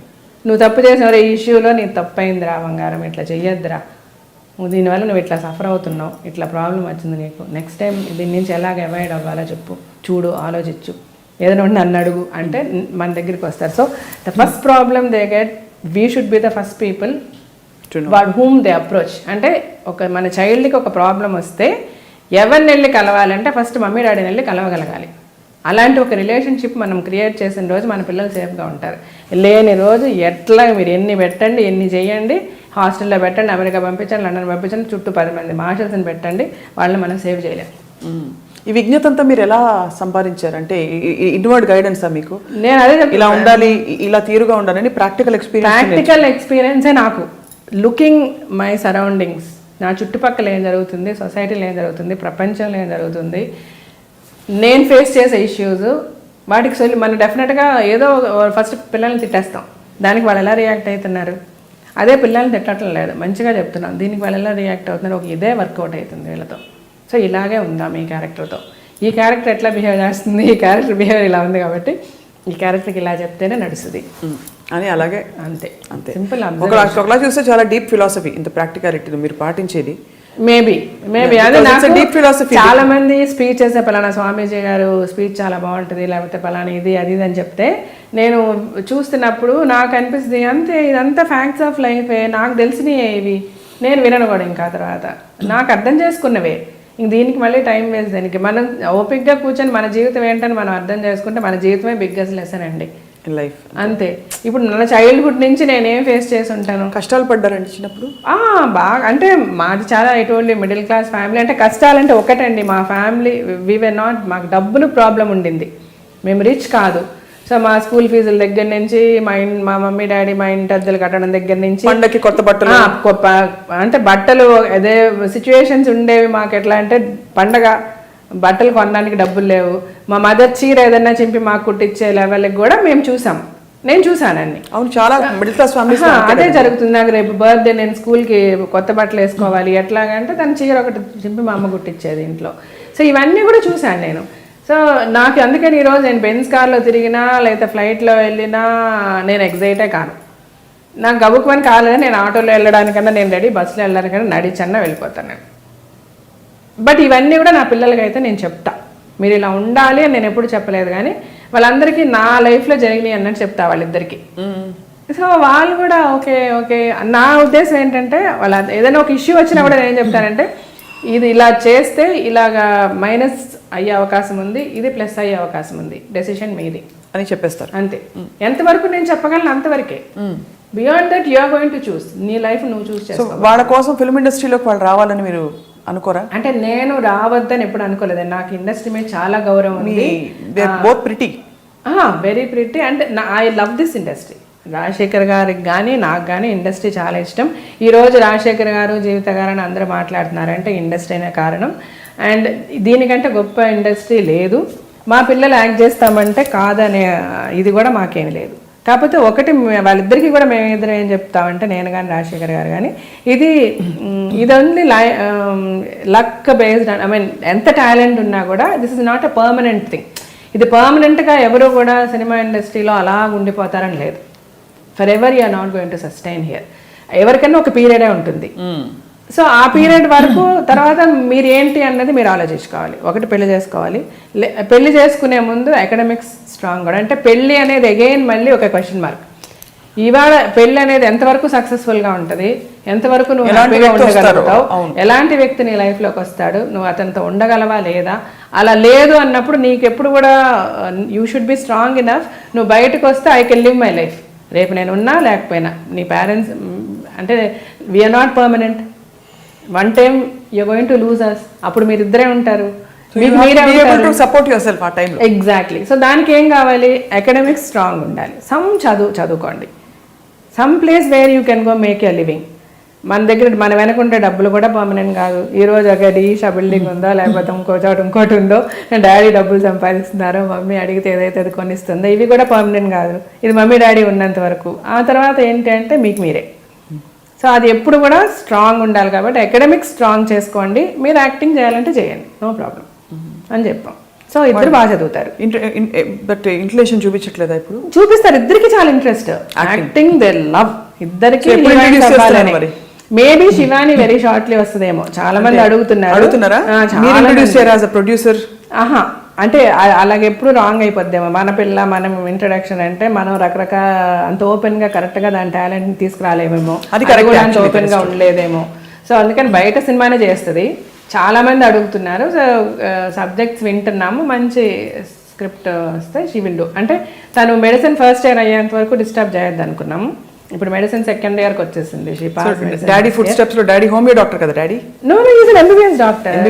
MBBS doctor but specialized in alternative medicine. Almost 19 years చదువుతున్నారు ఆయన ఆల్టర్నేటివ్ మెడిసిన్. నౌ హీ అంటే ఆల్టర్నేటివ్ మెడిసిన్ డిగ్రీ కాలేజ్ లండన్లో, దాంట్లో కరెస్పాండెన్స్ లాగా ఎగ్జామ్ కూడా ప్రిపేర్ అవుతున్నారు. ఒకసారి నాకు ముందు వేశారు డాక్టర్ గారు, ఫ్లవర్ మెడిసిన్ అని. అవును. he believes a lot in the Bach flower therapy and అవును బాక్ ఫ్లవర్ థెరపీ అదే వేశారు. అదే వేసి ఒక 45 seconds 1 minute పెట్టుకుని you see in few minutes how your face will change అన్న. కంప్లీట్ గా స్లగిష్నెస్ పోతుంది చూడండి అది ఇది అని. ఒక ఇంటర్వ్యూకి వచ్చినప్పుడు చేశారన్నమాట. ఇప్పుడు ప్రాక్టీస్ చేస్తారా మీ అందరికి? అసలు మా ఇంట్లో మేము ఎవరిమే కూడా అలోపతి తీసుకోం. We take only alternative. Allopathy అనేది only like emergencies we use. Chronic అంతా హీ గివ్స్ ఓన్లీ ఆల్టర్నేటివ్. పిల్లలు అయితే అసలు hardly remember them taking any medication అట్లా. సో దట్స్ అండ్ ఈ రోజుకి ఫుల్గా చదువుతారు ఆయన, మెడిసిన్ చదువుతూనే ఉంటారు. అండ్ అదే I told you know is going for this degree అని ఆల్టర్నేటివ్ మెడిసిన్లో. Is going to write his exams, he wants to get a degree and you know అఫీషియల్గా ప్రాక్టీస్ కూడా చేయడానికి హెల్ప్ఫుల్గా ఉంటుందని. Apart from films of course. Apart from films his passion is medicine. మీరిద్దరు ఒకరి film, ఇద్దరు ఫైన్ యాక్టర్స్, చాలా మంచి actors as actors, not just stardom ఒకటే కాదు. సో మీ ఏ సినిమా ఆయన చూసి ఇష్టపడతారు, మీరు ఆయన ఏ సినిమా చూసి మళ్ళీ మళ్ళీ చూడాలనిపించి భలే చేశారు అని అంటారు? ఆయనది నాకు శేషు చాలా ఇష్టం. నాది పెద్దగా మరి ఆయన ఏం చెప్పలే ఎప్పుడు కూడా. దాని నా మూవీస్ గురించి మేము పెద్ద మాట్లాడతాం. ఎప్పుడు చెప్పలేదా? అన్యాయం కదా, మేము పోట్లాడతామండి. అండ్ ఆ టాపిక్ ఎప్పుడు రాలేమా మధ్యలో, నువ్వు ఈ సినిమాలో బాగా చేసావను ఇంకొకటో అట్లా. కానీ మీరు మళ్ళీ తెరపైకి రాబోతున్నారు, ఎలాగో తెర మీద ఉన్నారు, బుల్లి తెర మీద తెరపైకి వస్తారని ఆశ ఎదురు చూస్తున్నారు చాలా మంది. ఫిల్మ్ అవునా? బికాస్ కొంత ఇట్స్ అ బిగ్ డెసిషన్ అండి. మీరు ఎంత మీకు కాన్ఫిడెన్స్ ఉంటే అంత రాకింగ్ కెరియర్ని పడేసి, అంత మీకు యాక్టింగ్ ఓరియంటెడ్ రోల్స్, మీరే ప్రధానంగా ఉండే సినిమాల్ని పక్కన పడేసి ఒక వ్యక్తి ఒక భర్త కోసం, ఒక అందులో ఇప్పుడు చెప్పాలంటే ఈ కలికాలంలో ఒక మగవాడి కోసం లైఫ్ ని సరెండర్ చేయడం అనేది కదా. మేబీ ఐ ఉండొచ్చు, కుడ్ బి. అంటే నేను స్ట్రాంగ్ ఏం బిలీవ్ చేశానంటే, అది ఎప్పుడు కూడా పాప రాజశేఖర్ గారు అయితే నువ్వు యాక్ట్ చేయొద్దని అని అనలే నాతో. బట్ నేనేంటంటే అగైన్ ఇప్పుడు ఇద్దరమే యాక్ట్ చేస్తాం, వాట్ ఈస్ ద పాయింట్? ఇంకా ఇద్దరు ఎవరు పొద్దున్న లేస్తాం, ఎవరి కాళ్ళు ఆయన షూటింగ్ ఆయన వెళ్ళిపోయి, నా షూటింగ్ నేను వెళ్ళిపోయి, ఎప్పుడో నైట్ కలిసి హాయ్ బాయ్ అనుకుంటే that is no fun. As a wife నేను అన్నీ తనకి చేయాలి, నేను మంచిగా వండి పెట్టాలి, తనకు కావాల్సినవి చూసుకోవాలి, చేసుకోవాలి. ఇలాంటి ఏంటంటే నేను యాక్ట్ చేసి అవన్నీ చేయలేను. అలాగే ఆఫ్టర్ పిల్లలు పుట్టిన తర్వాత ఇంకా వాళ్ళని ఏదో ఎవరికో అప్పచెప్పేసి నేను వెళ్ళి యాక్ట్ చేస్తే this no fun. So every single moment in my life as a house wife I wanted to enjoy. నా పిల్లలు నాయనైతే శివాత్మిక అయితే అసలు అలాగా పెంచాం మేమిద్దరివి. లైక్ తను కానీ నేను కానీ ఇద్దరివి కూడా అది షూట్ అయిపోయిన వెంటనే తను రావడం. సో వీరికి అంటే నాకు ఒక్కటి మటుకు నేను చాలా హ్యాపీగా ఫీల్ అవుతా. We enjoyed every minute, every second of our married life our as mother and father with our kids till today. That's the greatest statement from exactly, maybe yes, I like from my heart. అంటే నేను నిజంగా చాలా I feel so nice about it. కళ్ళలో మీకు ఆనందం, కన్నీరు అన్ని వచ్చేస్తున్నాయి. సో అక్కడెక్కడ నాకు అందుకని ఇందులో నేను ఏదో అది యాక్టింగ్ మిస్ చేశానని ఏ రోజు కూడా నాకు అనిపించలేదు, అస్సలు అనిపించలేదు. యూ హ్యావ్ ఫుల్ఫిల్డ్ లైఫ్ కదా జీవిత గారు. అదే చెప్తున్నా, I have a very fulfilled life and I'm so grateful to God for that. నిజంగా నేను, అండ్ మీరు డెస్టినీ గురించి అన్నారు కదా, నేను డెస్టినీ చాలా బిలీవ్ చేస్తా, చాలా నమ్ముతాను. ఎన్ని మలుపులు తిరిగి ఉండొచ్చు, ఎక్కడెక్కడ ఏదైతే జరుగుండొచ్చు, ఏదైనా. మీకు అలా సంబంధం రాలేదా అంతకు ముందు డాక్టర్ గారి ముందు? అంటే లేదు అసలు అట్లా నేను ఇంకా అసలు చాలా తక్కువ, చిన్న వయసులోనే అయిపోయాను. పెళ్లి చేసుకున్నాం రాజశేఖర్ గారు అని. ఇంకెప్పుడు కూడా అసలు మ్యారేజ్ సైడ్ అనేది ఇంకా యారు ఒప్పినాడు వర్లియా? అదే మెనీ చాలా మంది చెప్తారు కదా, మన యాక్ట్ చేసేటప్పుడు లెటర్స్ కానీ ఫ్యాన్స్ కానీ నాకు ఈక్వల్ గా ఉంటాయి. అండ్ యాజ్ యూజువల్ చాలా మంది ఫ్లర్టింగ్ అనేది ఉంటుంది. That's all normal. మీరు ఇబ్బంది పడలేదు జీవిత గారు? అంటే అప్పట్లో ఇండస్ట్రీలో అమ్మాయిలు ఇంకా కొంచెం వల్నరబుల్ గా ఉండేవారు. అంటే పరిస్థితులు గబుక్కుమని ఒకళ్ళు కన్నేయడానికో, ఒక మాట అనడానికో. బికాస్ ఏమో నాకు ఉంది, నిజమే మీరు అనేది. ఇప్పుడు మారాయి పరిస్థితులు, ఇప్పుడు ఇట్స్ వెరీ మోడర్న్, అంతా ఓపెన్ అయిపోయింది. సో ఎవరిని హర్ట్ చేసి ఇబ్బంది పెట్టే పరిస్థితులు రావట్లేదు. అప్పట్లో అనేవారు కదా. కరెక్టే, కానీ నాకు ఆ సిచ్యువేషన్ ఎప్పుడూ రాలేదు. ఎందుకంటే నేను ఫస్ట్ నుంచి డిమాండ్ లోనే వచ్చా. బికాస్ నా ఎంట్రీనే నేను వెళ్ళి ఛాన్స్ అడిగి ఎక్కడ జరగలే. నాకు ఆల్రెడీ రావడమే టి రాజేందర్ గారి మూవీలో ఇంట్రడ్యూస్ అయ్యాను. అప్పటికి ఆయన పెద్ద డైరెక్టరు. ఆ సినిమా కంప్లీట్ అయ్యే టైంకి ఆయన ఇంట్రడ్యూస్ చేసిన హీరోయిన్స్ అందరూ చాలా సక్సెస్ఫుల్ హీరోయిన్స్. అప్పటికి అమల గారు, నళిని గారు, వీళ్ళంతా జ్యోతి గారని అంతకుముందు ఆయన ఫస్ట్ మూవీ హీరోయిన్ ఆవిడ. సో మీరు పొజిషన్ ఆఫ్ స్ట్రెంగ్త్ లో ఉన్నారు కాబట్టి. ఎగ్జాక్ట్లీ. నాకు అప్పుడే ఒక 5-6 సినిమాలు తమిళ్లో సైన్ చేయడం జరిగింది. అది చూసే నా కెరీరే చాలా షార్ట్ పీరియడ్ అండి, ఓన్లీ 3 years. ఆ తర్వాత నేను పెళ్ళికి ముందే మానేసా కదా, 89లోనే మానేసాం. మేము పెళ్ళైంది 91లో మాకు. సో దెన్ అట్లాగా నేను ఉన్న పీరియడ్లో అయితే I was all the time నన్ను కావాలి అని వచ్చి పెట్టుకునే స్టేజ్లోనే నేను రిటైర్ అయిపోయా. ఏమో తర్వాత నాకు ఛాన్సెస్ లేకుండా ఉండి నేను ఎవరి దగ్గర వెళ్ళి అడగడం అట్లాంటి సిచ్యువేషన్ ఎప్పుడు రాలే నాకు. బట్ అది ఉండేది, పరిస్థితులు ఉండేవి కదా కొంచెం. డెఫినెట్గా ఇప్పటికీ ఉన్నాయండి. మీరు ఎంత మారినా, ఎంత మనము విమెన్ లిబరేషన్ అని చెప్పి తప్పు పట్టాలంటారా? ఎంత తప్పు పట్టడం ఏం కదండి. ఏమంటామంటే మరి ఏదో అంటారు చూసారా, demand and need and demand అన్నట్టు. ఎవరికన్నా నీడీ అని వెళ్ళినప్పుడు డెఫినెట్గా అక్కడ డిమాండ్ అన్నది ఉంటుందండి. ఏదో ఒకటి వాళ్ళు బేరం పెడతారు. ఆబ్వియస్గా అది ఎక్కడానండి, సినిమా ఫీల్డ్ అని కాదు, మీరు ఈవెన్ వర్కింగ్ విమెన్ ఎవరికన్నా ఉండేది అది. అది మనం హిపోక్రటిక్గా మాట్లాడకుండా ఓపెన్గా మాట్లాడుకుంటే ఇప్పటికీ ఎప్పటికీ కూడా ఆ సినారియో మారదు. Women will always be in that vulnerable position. Exactly. ఎందుకంటే okay women should become strong. No చెప్పాలా? నో చెప్పుచ్చుకోటి బయటకు వచ్చి ఇలా చేశాడని చెప్పిన రోజు చేయడేవాడు. లేదు నువ్వు నో అని చెప్పి చెప్పుచ్చుకుంటే బయటకు వచ్చి నేను బతకగలగా నేను కాన్ఫిడెన్స్ ఉండాలి. ఎక్కడ మనం చాలామంది మన ఆడవాళ్లే వీక్ మైండెడ్ అయిపోతున్నారు. ఏమో నాకు ఇది లేకపోతే నేను ఏమైపోతానో, ఇది లేకపోతే నేను చేయగలనో లేదో. ఇట్స్ ఓన్లీ ఆడవాళ్ళని ఎవరు కాపాడలేరండి, వాళ్ళని వాడే కాపాడుకోవాలి. మనం స్ట్రాంగ్ అవ్వాలి. When you become strong there is nothing. ఈ ప్రపంచంలో ఏ శక్తి కూడా ఆపలేదు. అది మగవనివ్వండి, ఆడవనివ్వండి. ఆడవాళ్ళకి ఈ వీక్నెస్సే బిగ్గెస్ట్ ప్రాబ్లం. దాని నుంచి ఏ రోజైతే నువ్వు బయటపడతావు ఆ రోజు అక్కడ ఊరికనే ఆడవాళ్ళకి ఇది అయిపోయింది, ఆడవాళ్ళకి అది కావాలి ఇది కావాలి అనే కంటే నువ్వు ఫస్ట్ సెల్ఫ్ స్ట్రాంగ్ అవ్వాలి. నువ్వు బయటకు వచ్చి నీ ప్రాబ్లమ్స్ చెప్పగలగాలి. నువ్వు బయటకు వచ్చి నీ ఇష్యూస్కి ఫైట్ చేసుకోగలగాలి. నిన్ను ఎవరో ఒకరు రేప్ చేసేసారన్నా కూడా తప్పు లేదు, నీ తప్పే. నేను ఎవడో రేప్ చేసినోడు బాధపడాలి, ఆడుగులు పోసుకోవాలి. What is your mistake? నీ తప్పే ఉంది అందులో. నువ్వు ఓపెన్గా వచ్చి మాట్లాడగలిగిన రోజు అందరూ నోరు మూసుకుంటారు. నీ గురించి ఎవడ మాట్లాడు. ఎదుటోడు మాట్లాడితే చెప్పు చూపించు, ఎందుకు మాట్లాడతాడు నీతో? Why are you giving away? ఇది ఆడవాళ్ళల్లోనే ఈ మార్పు రావాలి, స్ట్రెంత్ రావాలి. అప్పుడే ఫుల్ ఫ్లెజ్డ్గా ఆడవాళ్ళకి యూనో న్యాయం జరుగుద్ది. రెండోది, ఇంకా ఇప్పటికీ కూడా ఎంత విమెన్ ఈక్వాలిటీ అని మాట్లాడినా ఏం చేసినా ఇప్పటికీ విమెన్ బిల్ పాస్ చేయడానికి ఎవరికి ధైర్యం లేదు. The men are not brave enough to give equal rights to women. వాళ్ళకి భయం. ఆడవాళ్ళు ఎక్కడ డామినేట్ చేసేస్తారు, కొంచెం చేస్తారు కూడా. అంటే బికాస్ ప్రతిభ చాలా ఉంది. ఇప్పుడు ఆడవాళ్ళకి మీరు చూడండి, సహనం ఉంటుంది, ఓర్పు, నేర్పరి, అన్ని. వాళ్ళు చేయలేని ప్రతిదీ నేర్చుకొని చేయగలరు. నేర్చుకొని చేస్తే వాళ్ళకంటే బెటర్గా చేస్తారు. ఎందుకంటే వాళ్ళకున్న ఫికల్ మైండ్ అంటే వీళ్ళకు ఉండదు. అది ఫికల్ మైండ్ వీళ్ళకు ఉండదు. వాళ్ళకున్నంత వీక్నెసెస్ వీళ్ళకు ఉండవు ఆడవాళ్ళకి. ఎందుకంటే మనల్ని అలా పెంచారు మన పెద్దవాళ్ళు. Hats off to them. So ఇవన్నీ కూడా వాళ్ళకి భయం, ఫియర్ ఫ్యాక్టర్స్. అందుకని ఎక్కడికక్కడ ఇంకా ఇప్పటికీ కూడా ఆడవాళ్ళకి అంత ఇంపార్టెన్స్ ఇవ్వడానికి భయపడుతున్నారు. బట్ వాళ్ళు భయపడినా కూడా మనం రావాలి అంటే మనం స్ట్రాంగ్ అవ్వాలి. మరి మీరు చూడండి, ఏ పొలిటికల్ డయస్ చూడండి, ఎక్కడ చూడండి, ఆడవాళ్ళు ఎంతమంది కనబడతారు? అందరూ మగవాళ్ళే ఉంటారు. డయస్ మీదకి ఆడదాన్ని పిలిచి కూర్చోబెట్టి మాట్లాడించే ధైర్యం చాలా తక్కువ మందికి ఉంది.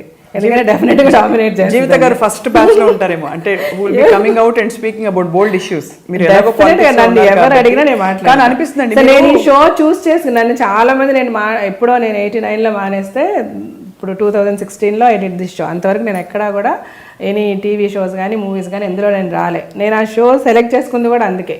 అట్లీస్ట్ కొన్ని విషయాలు మనం బోల్డ్గా చెప్దాం, నేర్చుకుంటారు. ఎందుకంటే ఆనెస్ట్లీ అండి, మీరు okay as a wife you are a great wife, wonderful mother, ఒక గృహిణిగా, కూతురుగా, కోడలుగా.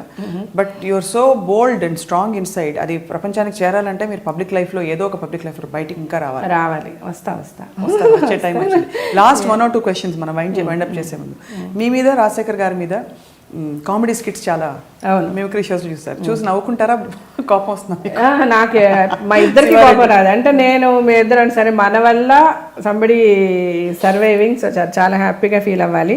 అండ్ మళ్ళీ నేను ఫస్ట్ రిఫరెన్స్ మీకు చెప్తా, ఏదో కాసే చెట్టు మీద రాళ్ళు అన్నట్టు, మేము ఎంత పాపులర్ అయితే మా గురించి ఎంతమంది ఎంత మాట్లాడుకుంటే మా గురించి మాట్లాడిన షో అంత సక్సెస్ అవుతుంది ఆబ్వియస్గా. సో అంటే గుడ్ ఆర్ బ్యాడ్ మమ్మల్ని అవాయిడ్ చేయలేకపోతున్నారు పీపుల్ మా గురించి మాట్లాడుకోవడానికి అనే తీసుకుంటాను నేను. అది చాలా పాజిటివ్గా తీసుకుంటా. చూసాను. మేము ఉన్నప్పుడే కూడా స్టేజ్లో శివారెడ్డి 2-3 సార్లు చేశాడు. అంటే మెయిన్గా సార్ మీ పట్ల తిరిగి ఏం జీవితాన్ని అడగడం, మీరు బంగారు అని మీరు పిలవడం. అంటే ఇది ఏదో మనం ఈరోజు ఫేక్గా స్టార్ట్ చేసినది కాదు. ఈ బంగారం అని నేను తను పిలవడం వే బ్యాక్ తలంబ్రాలలో తను నన్ను చీట్ చేస్తాడు కాబట్టి నేను తనని ఫ్రాడ్ అని పిలిచేదాన్ని. సో రెగ్యులర్గా తను ఫ్రాడ్ అనే పిలిచేదాన్ని నేను. సో మా పెళ్ళికి ముందు అదే అతనికి యాక్సిడెంట్ అయినప్పుడు హాస్పిటల్లో ఉన్నప్పుడు మా అత్తగారు ఫస్ట్ వచ్చి రాజశేఖర్ గారు నేను ఫ్రాడ్ అని పిలుస్తుంటే ఆవిడ చాలా అప్సెట్ అయ్యారు. పక్కకు పిలిచి వాళ్ళ కూతురుతో అదేంటి ఫ్రాడ్ అంటుంది తనంటే, అప్పుడు మా మామంటే నాకు అలవాటు అయిపోయింది తన్ని ఫ్రాడ్ అని పిలవడం. అప్పుడు ఆవిడ అలా అనగానే మా వదిన గారు వచ్చి చెప్పారనమాట, మా రాజశేఖర్ గారు అక్క వచ్చి అన్నారు, ఇట్లా ఫ్రాడ్ అంటున్నావంటే ఏంటి మా అమ్మ ఫీల్ అయిపోతున్నారు అని అంటే, అప్పుడు నేను బంగారం అని మార్చా. అప్పటి నుంచి స్టార్ట్ అయింది అది. అది వినే మన పోకిరి బాబురావు గారు మా ఆయన బంగారం అని సినిమా టైటిల్ పెట్టారు.